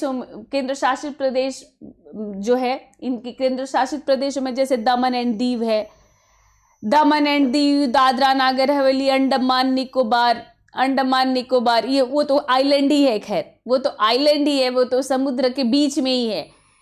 पुदुचेरी, ये सारे, मतलब ये जो है ये आपके 4 तटीय वो जो है सीमा को वो स्पर्श करते हैं।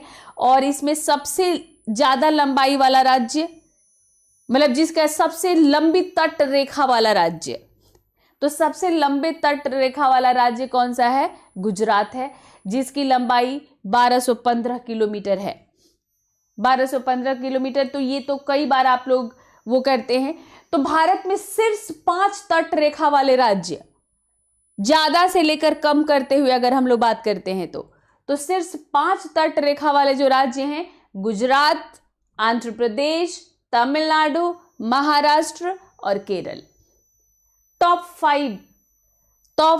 5 स्टेट्स जिनका मतलब लंबा समुद्र तट है, लंबा तटीय रेखा है, तो वो गुजरात, आंध्र प्रदेश, तमिलनाडु, महाराष्ट्र और केरल। 1 सेकेंड दीजिए।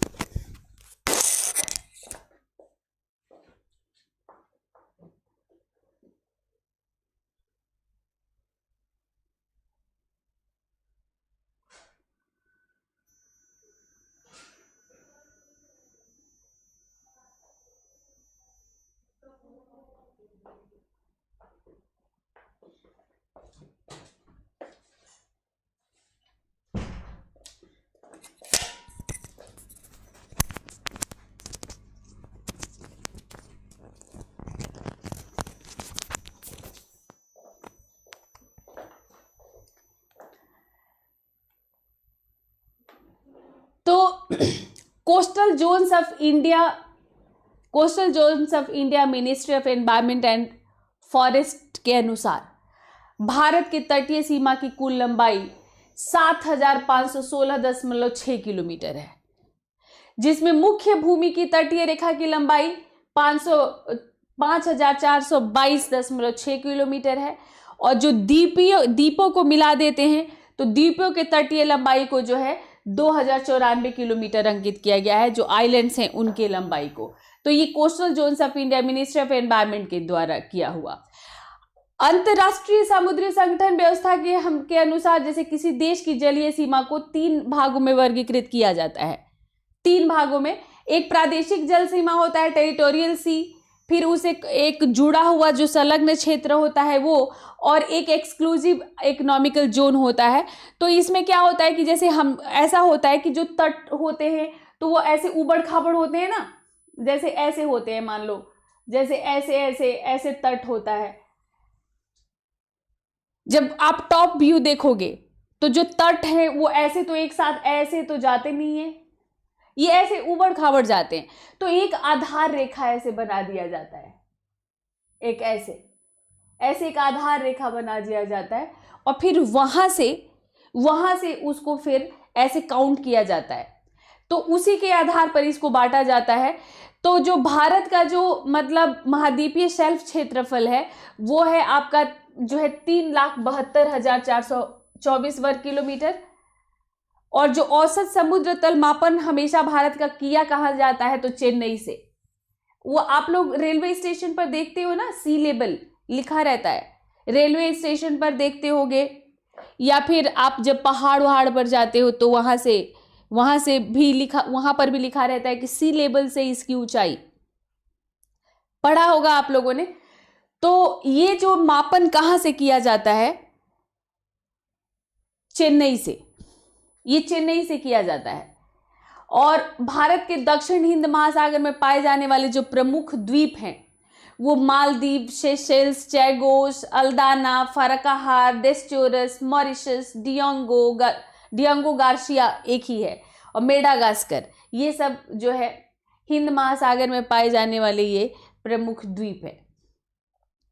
ये बेचारे कभी भी डूब जाएंगे। जिस तरह से बढ़ रहा है सी लेवल, जिस तरह से इंक्रीज हो रहा है, इनमें से बहुत सारे तो मतलब कहते हैं अपना वो भी बना के करके रखा है इन लोगों ने कि हम कभी भी समुद्र के भीतर चले जाएंगे। जो जलीय पड़ोसी देश हैं तो इसमें जो है बंगाल की खाड़ी में अंडमान निकोबार द्वीप समूह है और अरब सागर में लक्षद्वीप द्वीप समूह स्थित है समुद्र के बीचों बीच। मतलब आप जब इसमें देखोगे तो जैसे यहाँ पर अंडमान है, ये जो देख रहे हो ना आप, यहाँ पर ये पूरा भारत है और यहाँ पर ये अंडमान है, अंडमान, और ये यहाँ पर निकोबार है। ठीक है, तो ये मतलब इतनी दूर है, आप ये देख रहे हो ना, ये मतलब ये पूरे राज्यों से यहाँ पर है ये। तो ये दो मतलब आइलैंड्स हैं ये। और समुद्र पार भारत का सबसे निकट पड़ोसी देश जो है वो है श्रीलंका। ये देश जैसे देखो, ये लक्षद्वीप है, ये अंडमान और निकोबार है, और ये लक्षद्वीप है, और ये आपका जो है आपका दमन एंड दीव है। तो ये तो खैर भारत के हो गए सारे। और अगर हम लोग विदेशी किसी देश की बात करें तो ये आप देख रहे हो ना, ये श्रीलंका है। तो सबसे निकट जो पड़ोसी देश है, सबसे निकट का जो पड़ोसी देश है वो श्रीलंका है आपका भारत का।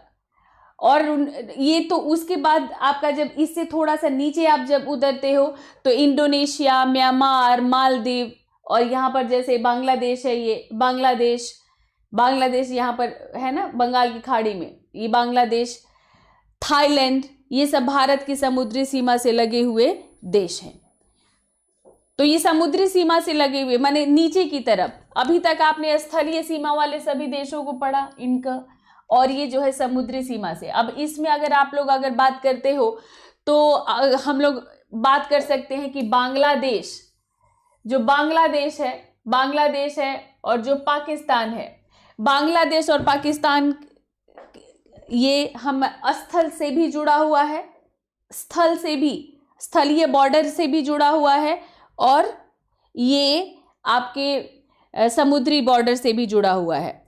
और ये समुद्र की दूरी को जो है हम लोग नॉटिकल माइल्स कहते हैं। जो एक जैसे कहते हैं कि समुद्री जो वो होता है आपका, उसको हम नॉटिकल माइल्स, मतलब समुद्री दूरी को नॉटिकल माइल से जोड़ा जाता है। तो ये जो है आप लोगों का मतलब आप ये समझ लो कि जो भी क्षेत्रीय वो देखते हैं हम लोग समुद्री सीमा में क्षेत्रीय सागर के आधार रेखा से जो देखते हैं, तो वो 12 समुद्री माइल की 12 मतलब इसको नॉटिकल मील्स कहते हैं। हिंदी में समुद्री मील कहते हैं और इंग्लिश में नॉटिकल मील कहते हैं। तो नॉटिकल माइल्स को करते हैं। तो एक नॉटिकल्स माइल को ही हिंदी में समुद्री दूरी कहते हैं, समुद्री मील कहते हैं उसको। और एक नॉटिकल माइल में जो है 1.8, ठीक है, एक नॉटिकल माइल में आपका 1.8 माइल होता है। ऐसे सिंपल जो माइल्स हम लोग जोड़ते हैं तो 12 नॉटिकल्स माइल सीमा होती है। आप उसमें ही अपनी सभी आर्थिक गतिविधियां आप करते हो। ये कुछ आपका ये है कि सिर्फ 5 भौगोलिक क्षेत्र वाले जिले जो हैं तो वो भारत में है कच्छ, लेह, जैसलमेर, बीकानेर, बाड़मेर, ये सिर्फ 5 भौगोलिक क्षेत्र वाले जिले हैं और 5 ऐसे क्षेत्रफल वाले राज्य जिनका क्षेत्रफल सबसे ज़्यादा है, ये भौगोलिक क्षेत्र वाले हैं। और ये क्षेत्रफल के हिसाब से तो राजस्थान सबसे बड़ा है। राजस्थान के पहले आपको मतलब पता है कि जब उत्तर प्रदेश का बंटवारा नहीं हुआ था तो उत्तर प्रदेश सबसे बड़ा राज्य हुआ करता था, पर उत्तराखंड के अलग होने के बाद राजस्थान आ चुका है। राजस्थान के बाद फिर मध्य प्रदेश है, फिर महाराष्ट्र, उत्तर प्रदेश चौथे स्थान पर आ चुका है और फिर गुजरात, उसके बाद ये आपका गुजरात है। ठीक है, तो ये आपके जो है सिर्फ 5 क्षेत्र बोले हैं। और कुछ भारत की उस पर बात कर लेते हैं, जनगणना पर। तो जनगणना ये 15वीं जनगणना के आधार पर मैं आपको बता रही हूँ। अब तो 2021 आ गया है और आपको पता है कि जो 1881 से जो रिपन ने नियमित जनगणना शुरू की। आपको पता है ना कि भारत में हमेशा ऐसे लिंक कर दिया कीजिए। ठीक है, तो अगर आप याद करेंगे तो भारत में पहली जनगणना लॉर्ड मेयो के समय में हुई, 1871 लॉर्ड मेयो के समय भारत की पहली जनगणना। और फिर रिपन आए, तो रिपन ने 1881 में जो जनगणना कराई, उसके बाद से भारत में हर 10 साल पर नियमित जनगणना हो रही है। इसीलिए ये ऑड नंबर आता है हमेशा। तो 2011 में 15वीं जनगणना हुई और अब 2021 में 16वीं जनगणना होगी। तो ये सारे जो फैक्ट्स हैं आपके, वो आपके पुराने होने वाले हैं जनगणना वाले, क्योंकि लेकिन 2021 में आप जब अपीयर होंगे, मुझे नहीं लगता कि तब तक जनगणना कंप्लीट हो पाएगी, स्पेशली कोविड को देखते हुए ऐसा मुझे लग रहा है। तो फिलहाल इसी जनगणना के आधार पर भारत का परिचय चल रहा है। तो इसी जनगणना के आधार पर अगर हम लोग बात करें तो देश में सर्वाधिक जनसंख्या वृद्धि दर वाले 2 जिले हैं। ठीक है, तो अरुणाचल प्रदेश और पुदुचेरी के करंगुकू में अरुणाचल प्रदेश और पुदुचेरी के यमन। ठीक है, तो ये 2 सर्वाधिक जनसंख्या वृद्धि दर वाले ये 2 जिले हैं। न्यूनतम जनसंख्या वृद्धि दर वाले जो जिले हैं वो नागालैंड का लोंगलेंग है। ठीक है, नागालैंड का लोंगलेंग और किफरे, ये न्यूनतम वृद्धि दर वाले जिले हैं। और सर्वाधिक वृद्धि दर वाले अरुणाचल प्रदेश और पुदुचेरी में। और 2 सर्वाधिक वृद्धि दर वाले राज्य अगर हम लोग बात करें, वृद्धि दर समझते हो ना, वृद्धि दर का मतलब कि जनसंख्या कितनी आपकी बढ़ रही है, जनसंख्या में मतलब आपकी वृद्धि कितनी हो रही है। तो पिछले जनगणना से इस जनगणना में आपकी कितनी वृद्धि हुई है टोटल पॉपुलेशन में। तो ये जो वृद्धि दर है, तो वृद्धि दर में केंद्र शासित क्षेत्र दादरा एवं नागर हवेली है, दादरा एवं नागर हवेली और दमन एंड दीव। तो ये जो है यहाँ पर सर्वाधिक वृद्धि दर मापा गया जनसंख्या का।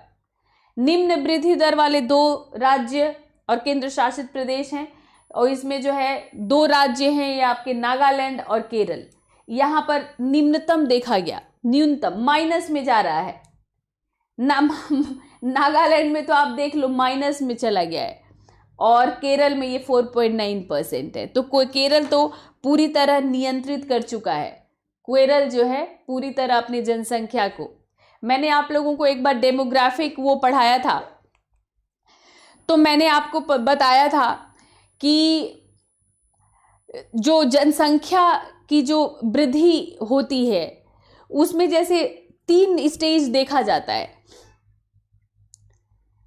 तो पहला स्टेज होता है, पहले स्टेज में ऐसा होता है कि जनसंख्या जिस हिसाब से जन्म दर होता है उसी हिसाब से मृत्यु दर होता है। तो जन्म दर और मृत्यु दर दोनों अनियंत्रित होते हैं। तो वो एक पिछड़ा हुआ देश होता है जहाँ पर स्वास्थ्य सेवाएं भी नहीं होती, और जन्म दर मृत्यु दर दोनों इसी तरह से अनियंत्रित चलता रहता है। फिर दूसरा स्टेज आता है जब देश मृत्यु दर को कंट्रोल कर लेता है, बेहतर स्वास्थ्य सेवाओं वगैरह को बहाल करके मृत्यु दर को वो कंट्रोल कर लेता है। कंट्रोल करने की कोशिश करता है जन्म दर को भी, लेकिन जन्म दर क्या है कि जैसे चाइना ने तो एकदम स्ट्रिक्ट कर दिया था बिल्कुल कि 2 से ज्यादा करोगे ही नहीं, कर ही नहीं सकता था कोई, तो उसने अपने पॉपुलेशन को कंट्रोल किया पूरी तरह से। लेकिन भारत में क्या है कि भारत एक लोकतांत्रिक देश है और जन्म दर को आप फोर्स नहीं कर सकते, आप फोर्स नहीं कर सकते और आप केवल अपील कर पाते हो। हालांकि एक बार इमरजेंसी में कोशिश की गई थी, संजय गांधी ने एक बार कोशिश की थी और जबरदस्ती मतलब उन्होंने जनसंख्या नियंत्रित करने के लिए नसबंदी अभियान चलाया था, लेकिन उसको अलोकतांत्रिक कार्य माना गया। तो जन्म दर जिस हिसाब से मृत्यु दर रोका गया उस हिसाब से जन्म दर नियंत्रित नहीं हुआ, तो भारत में जनसंख्या फिर तेजी से बढ़ा। जनसंख्या, इसको हम कहते हैं जनसंख्या विस्फोट हुआ भारत में, तेजी से जनसंख्या बढ़ा भारत में। और खैर भारत को इसका डिविडेंड भी मिलने वाला है, जिसको हम जनसांख्यिकीय लाभांश कहते हैं कि भारत में युवा जनसंख्या बढ़ रही है भारत में। जहां यूरोप में बुजुर्ग बढ़ रहे हैं, उस तरह से भारत में देखा जाए तो भारत में युवा जनसंख्या बढ़ रही है। तो भारत अभी ये बीच वाले उसी में है। पर भारत में केरल एक ऐसा राज्य है जो 3rd स्टेज में पहुंच चुका है, जिसमें हमारे सभी विकसित देश पहुंच गए हैं, जहां पर जन्म दर और मृत्यु दर दोनों को नियंत्रित कर लिया गया है। तो केरल एक ऐसा ही राज्य है जहां पर जन्म दर और मृत्यु दर दोनों को नियंत्रित कर लिया गया है। अभी भारत को इस स्टेज पर पहुंचने में अभी वक्त लगेगा अभी पहुंचने में। तो सर्वाधिक जनसंख्या वाले भारत में 2 जिले हैं, महाराष्ट्र का ठाणे और पश्चिम बंगाल का 24 परगना, उत्तर 24 परगना। भारत में सबसे ज्यादा जनसंख्या वाले 2 जिले, तो महाराष्ट्र का ठाणे है उसमें एक, और जिसमें आप देख पा रहे हो 1,10,54,131 है जनसंख्या। और पश्चिम बंगाल का उत्तर 24 परगना, इसमें है आपका 1,82,08,52।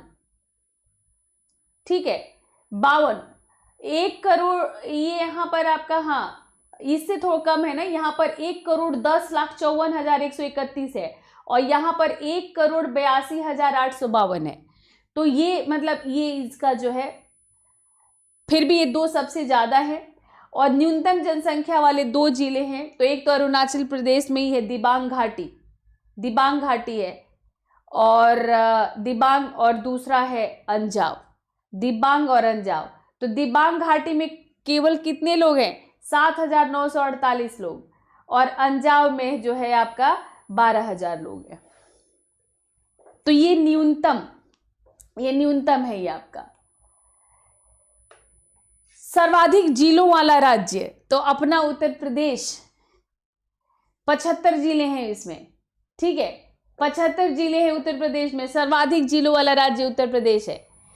और इसमें जो है मतलब 2001 से 11 के बीच 593 और 2011 में जो है आपका ये 640 जिले, कुल नए 47 जिले आप इसमें बने हैं।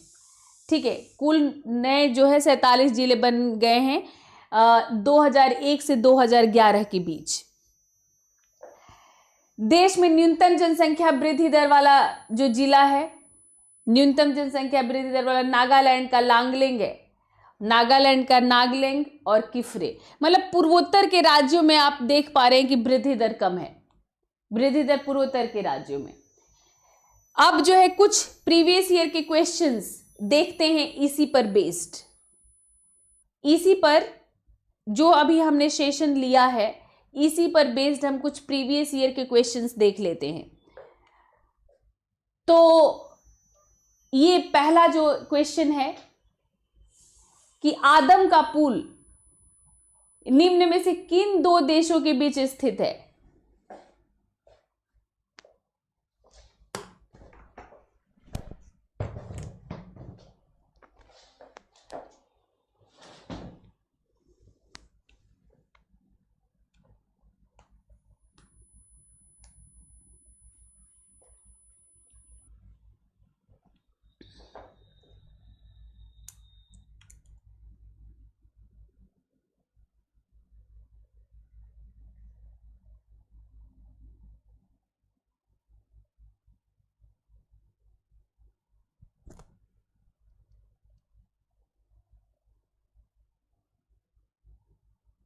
क्या रिपीट करने के लिए कह रहे हैं आप दाऊ जी?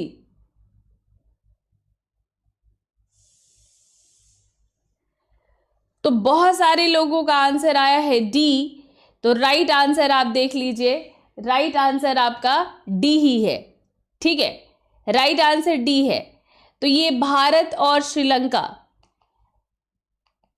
जो आदम का पुल है, एडम ब्रिज भी कहते हैं इसको, और कुछ लोग इसी को मानते हैं, वो राम जी वाला बनाया हुआ जो बंदरों ने बनाया था ना, जो बंदरों ने बनाया था, कुछ लोग इसी को मानते हैं। तो ये जो है ये भारत एवं श्रीलंका के बीच है, और ये जो है भारत का अनन्य आर्थिक क्षेत्र विस्तारित है। मतलब जो समुद्र का हम लोग बात कर रहे थे, जो समुद्र का हम लोग बात कर रहे थे, तो EEZ जिसको हम कहते हैं, तो ये इसका आप बताएं।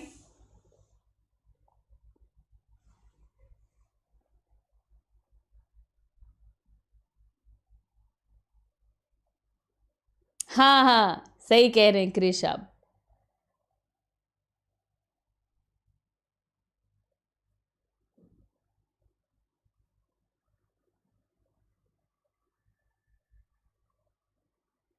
ऑप्शनल हिस्ट्री कल है, कल 11 बजे है, कल 11 बजे है ये।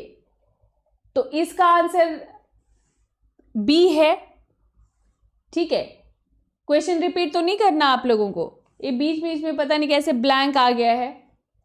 बी है 200 समुद्री मील।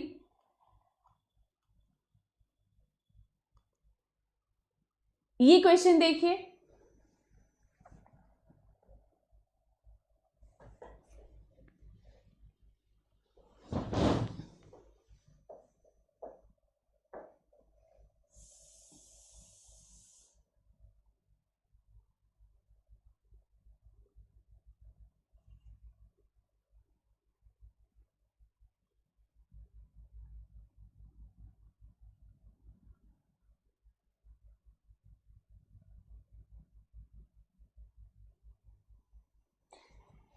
तीन लाइन है, अभी अभी आप लोगों ने पढ़ा है, तो आपको बताना है कि इसमें कौन सा सही है।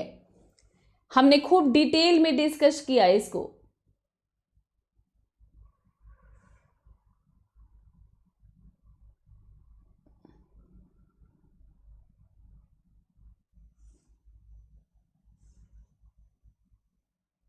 तो काफी कंफ्यूजन है आप लोगों को, ए बी सी सभी आंसर्स आ रहे हैं आपके, ए बी सी सभी आंसर्स आ रहे हैं।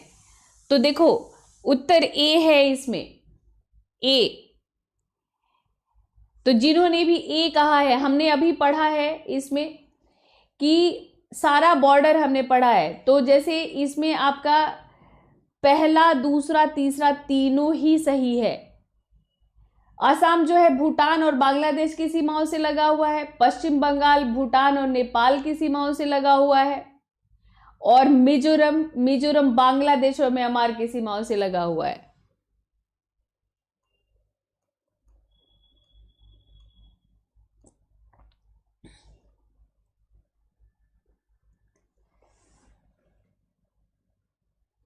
निम्नलिखित में से किस तट से भारत का औसत समुद्र तल नापा जाता है?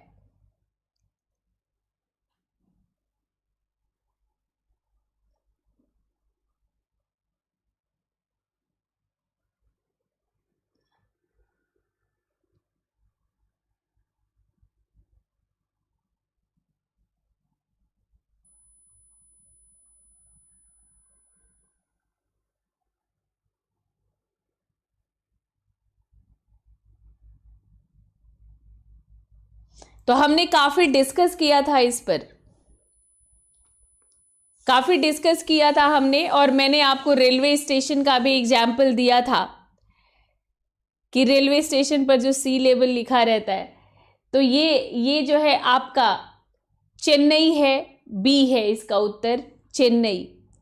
चेन्नई से नापा जाता है जो समुद्र तट है, वो सी लेवल जो है चेन्नई, आप जब चेन्नई जाओगे तो चेन्नई का काफी ऊपर है, मतलब आपको जैसे कहीं पर भी आप जब बीच देखने जाते हो, जब आप कहीं पर बीच पे जाओगे तो थोड़ा सा आपको नीचे उतरना पड़ता है, हल्का सा नीचे ऐसे उतर के जाना पड़ता है। लेकिन जब आप चेन्नई जाओगे तो जैसे ऐसा लगता है कि समुद्र सड़क पर ही चल बह रहा है।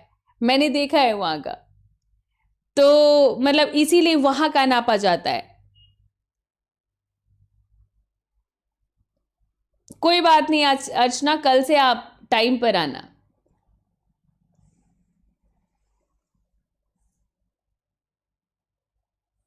10 अंश यानी 10 डिग्री, इसको 10 डिग्री भी कहते हैं। तो इसमें से कौन 10 डिग्री जलमार्ग के द्वारा आपस में पृथक किया जाता है?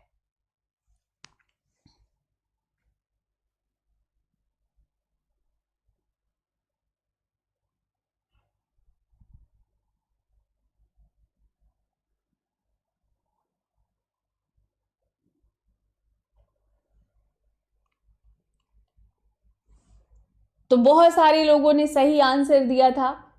ए है अंडमान एंड निकोबार। अंडमान एंड निकोबार है।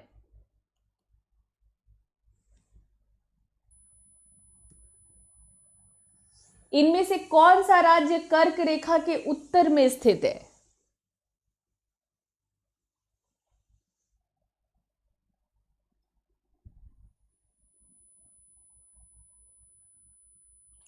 कर्क रेखा आपने देखा कि कर्क रेखा भारत के 8 राज्यों से होकर गुजरती है।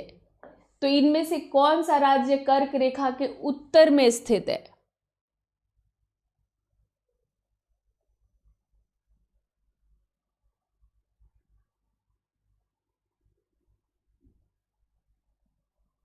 तो काफी कंफ्यूजन है आप लोगों को इसमें भी। आप लोग ए बी सी सारा ही कह रहे हैं आप लोग, है। तो ये जो है आपका मणिपुर है, ठीक है, बी मणिपुर है ये।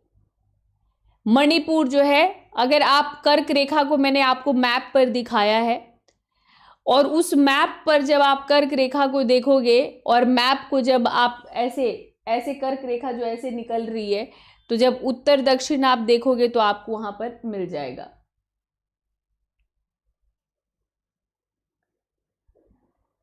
कर्क रेखा इनमें से कहां से गुजरती है?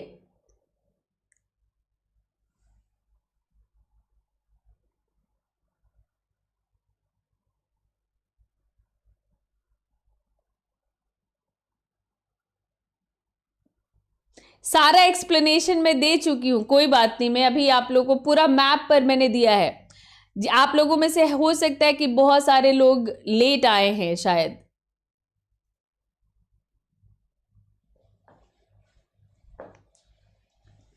तो कर्क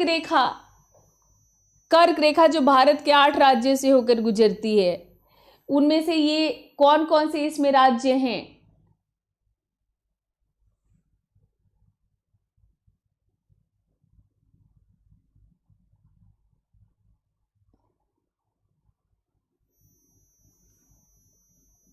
तो बहुत सारे लोगों ने आंसर दिया है डी, और आप सब लोग सही हैं, ठीक है।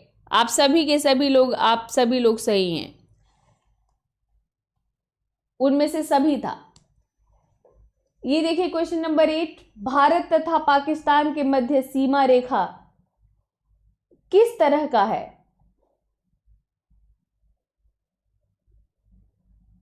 मतलब वो सुपर इम्पोज्ड है, या पूर्ववर्ती सीमा है, पहले से निर्धारित, या उससे सीमा बनाया गया है? किस तरह का सीमा है ये?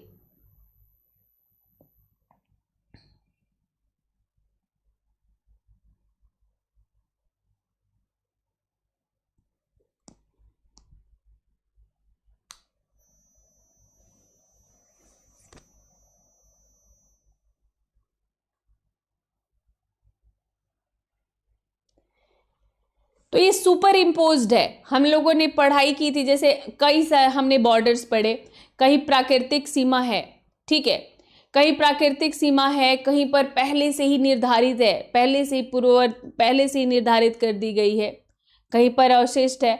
ये जो है आपकी जो है अध्यारोपित है, क्योंकि इसको सीधा सीधा मैप पर लेकर, मैंने स्टोरी बताया था ना कि कैसे मैप पर लेकर लाइन खींच दिया गया था।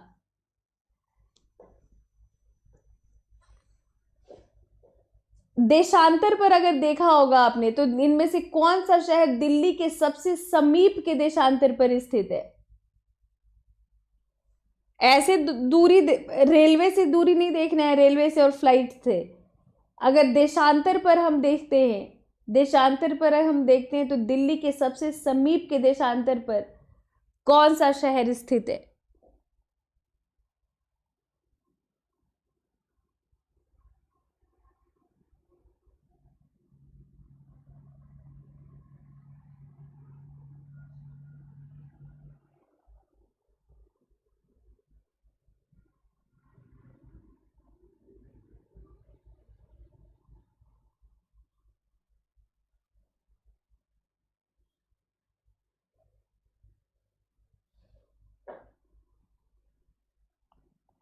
तो आंसर है आपका ए, बेंगलुरु। ठीक है, बेंगलुरु है।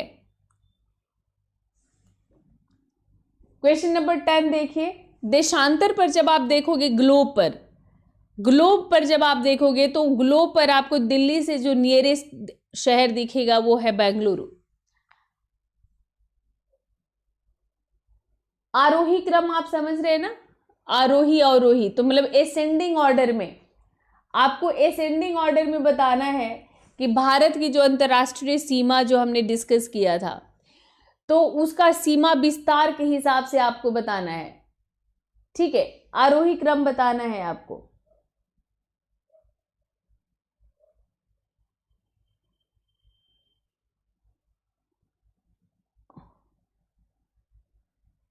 इसमें एक थोड़ी सी इसमें एक गलती है, पर फिर भी आप इसमें एक जो संभावित है उसको गेस करो आप, जो संभावित है।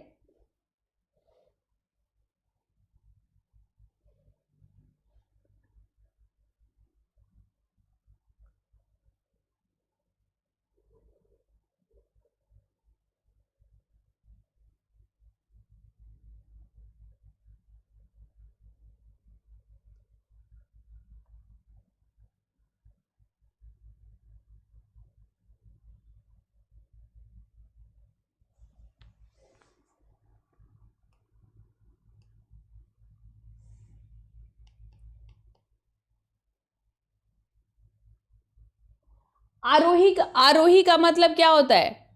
आरोही का मतलब एसेंडिंग हुआ ना, एसेंडिंग हुआ। आरोही मतलब आपका ये होगा कम से ज्यादा। ओके, ठीक है, कम से ज्यादा आपको बताना है, कम से ज्यादा।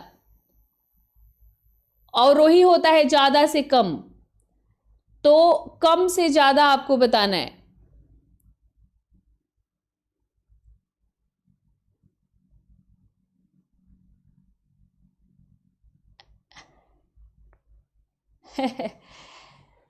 तो कम से ज्यादा में आप सब लोग बी कह रहे हैं, तो जो लोग भी बी कह रहे हैं, जो लोग भी बी कह रहे हैं वो लोग सही हैं, क्योंकि आपने पढ़ा कि सबसे बड़ा है बांग्लादेश, दूसरे नंबर पर है चीन।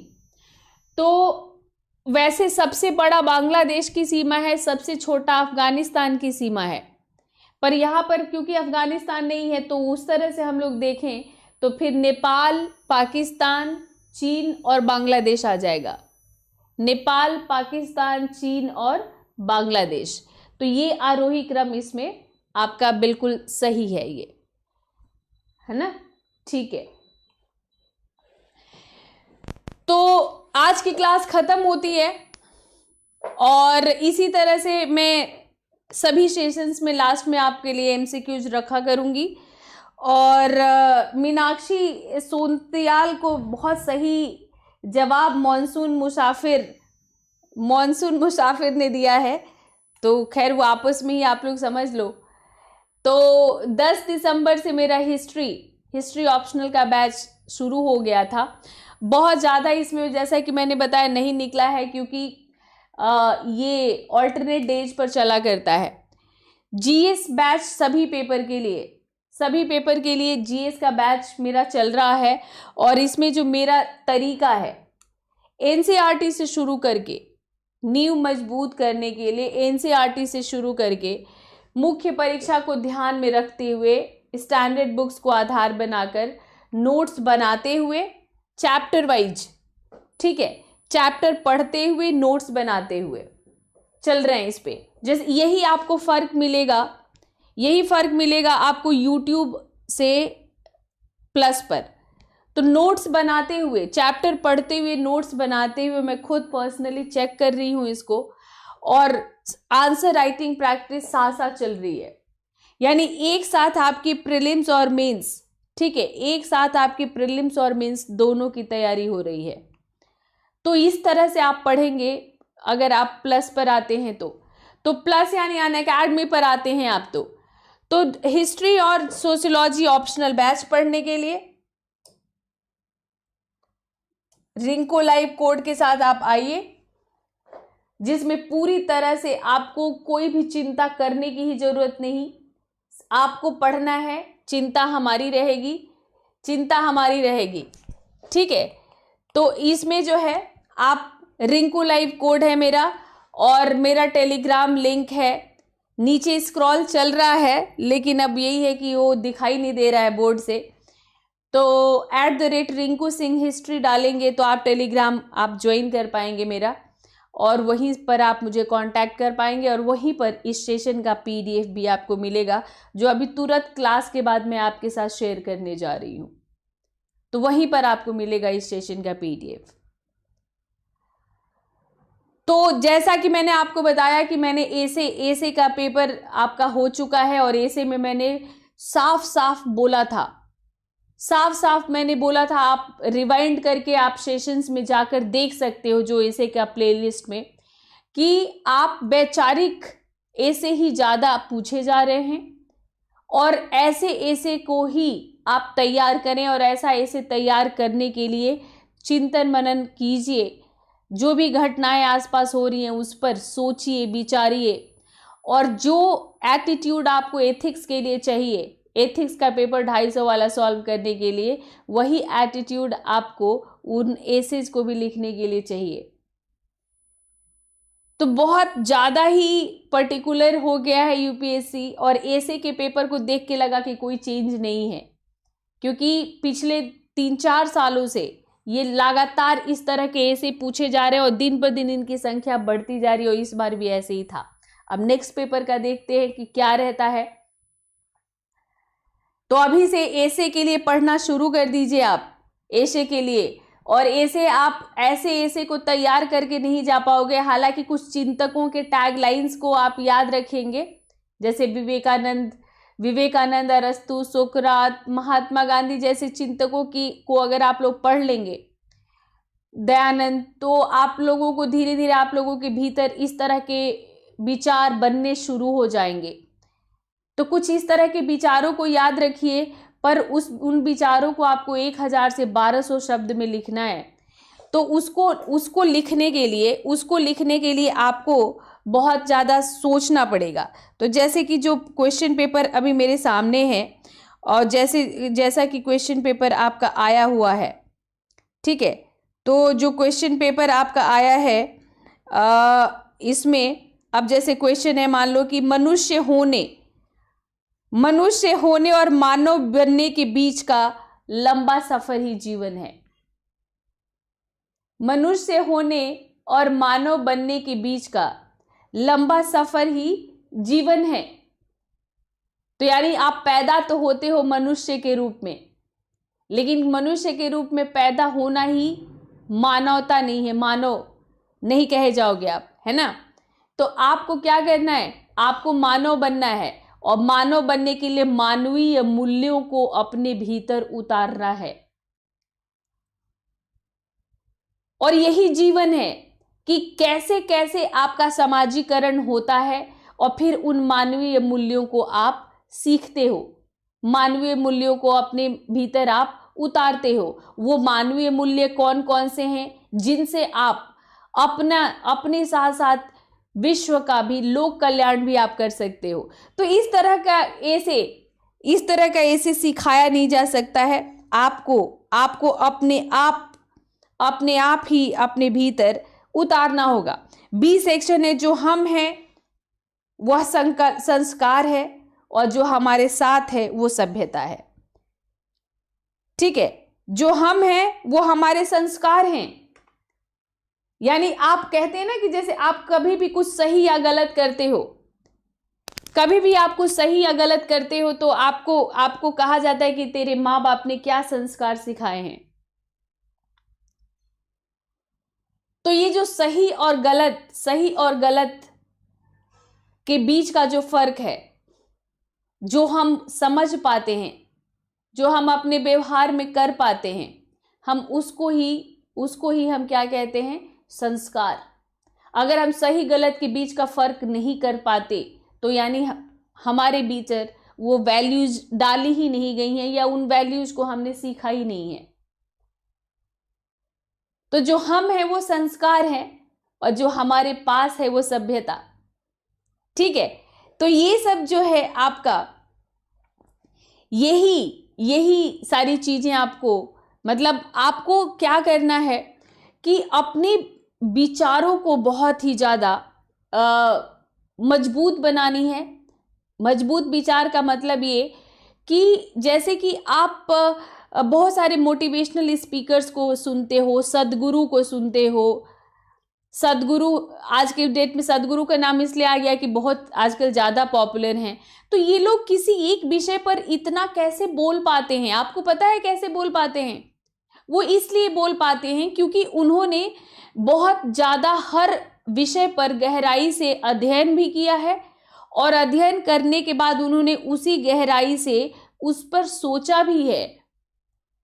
तो जब किसी विषय पर आप बहुत गहराई से सोचते हो, बहुत गहराई से उस पर विचार करते हो, और फिर आप उसको पूरा एनालिसिस करके, पूरा मनन करके, चिंतन मनन करके आप जब ये समझने के काबिल हो जाते हो कि जो घटित हुआ है और जो हो रहा है वो क्यों हो रहा है, और उसका अच्छा प्रभाव, सकारात्मक प्रभाव, नकारात्मक प्रभाव क्या है, जो नकारात्मक प्रभाव हैं उनको कैसे रोका जा सकता है, सकारात्मक प्रभावों को कैसे बढ़ाया जा सकता है। इस संसार में आपके कर्तव्य क्या हैं, उन कर्तव्यों को किस तरह से कर्तव्य निष्ठा के साथ आपको उसको निभाना है, और उसको निभाते हुए आपको अपने व्यक्तित्व को कैसे संतुलित करना है, अपने व्यक्तित्व को कैसे निखारना है, कैसे निजी स्वार्थ से ऊपर आकर आपको लोक कल्याण के लिए भी सोचना है, कैसे अपनी इच्छाओं को, वासनाओं को नियंत्रित करना है। यही वैल्यूज हैं।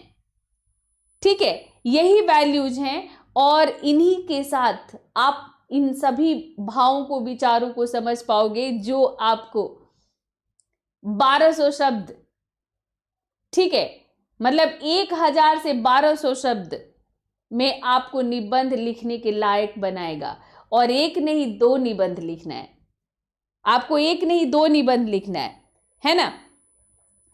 तो चलो फिर मिलते हैं फिर नेक्स्ट सेशन में, और कल फिर से इसी टाइम पर रहेगा मेरा एक सेशन रहेगा आपका, और कल स्टैटिक पॉलिटी होगा, कुछ क्वेश्चंस होंगे और इसी तरह बहुत सारे फैक्ट्स होंगे। तो मिलते हैं फिर नेक्स्ट सेशन में। तो thank you for watching this session, और सेशन को लाइक करना बिल्कुल भी ना भूलें, शेयर करना बिल्कुल भी ना भूलें, और चैनल को बिल्कुल सब्सक्राइब करके जाना है। आपको चैनल को बिना सब्सक्राइब किए नहीं जाना है। ठीक है, तो मिलते हैं नेक्स्ट सेशन में। All the best, bye bye.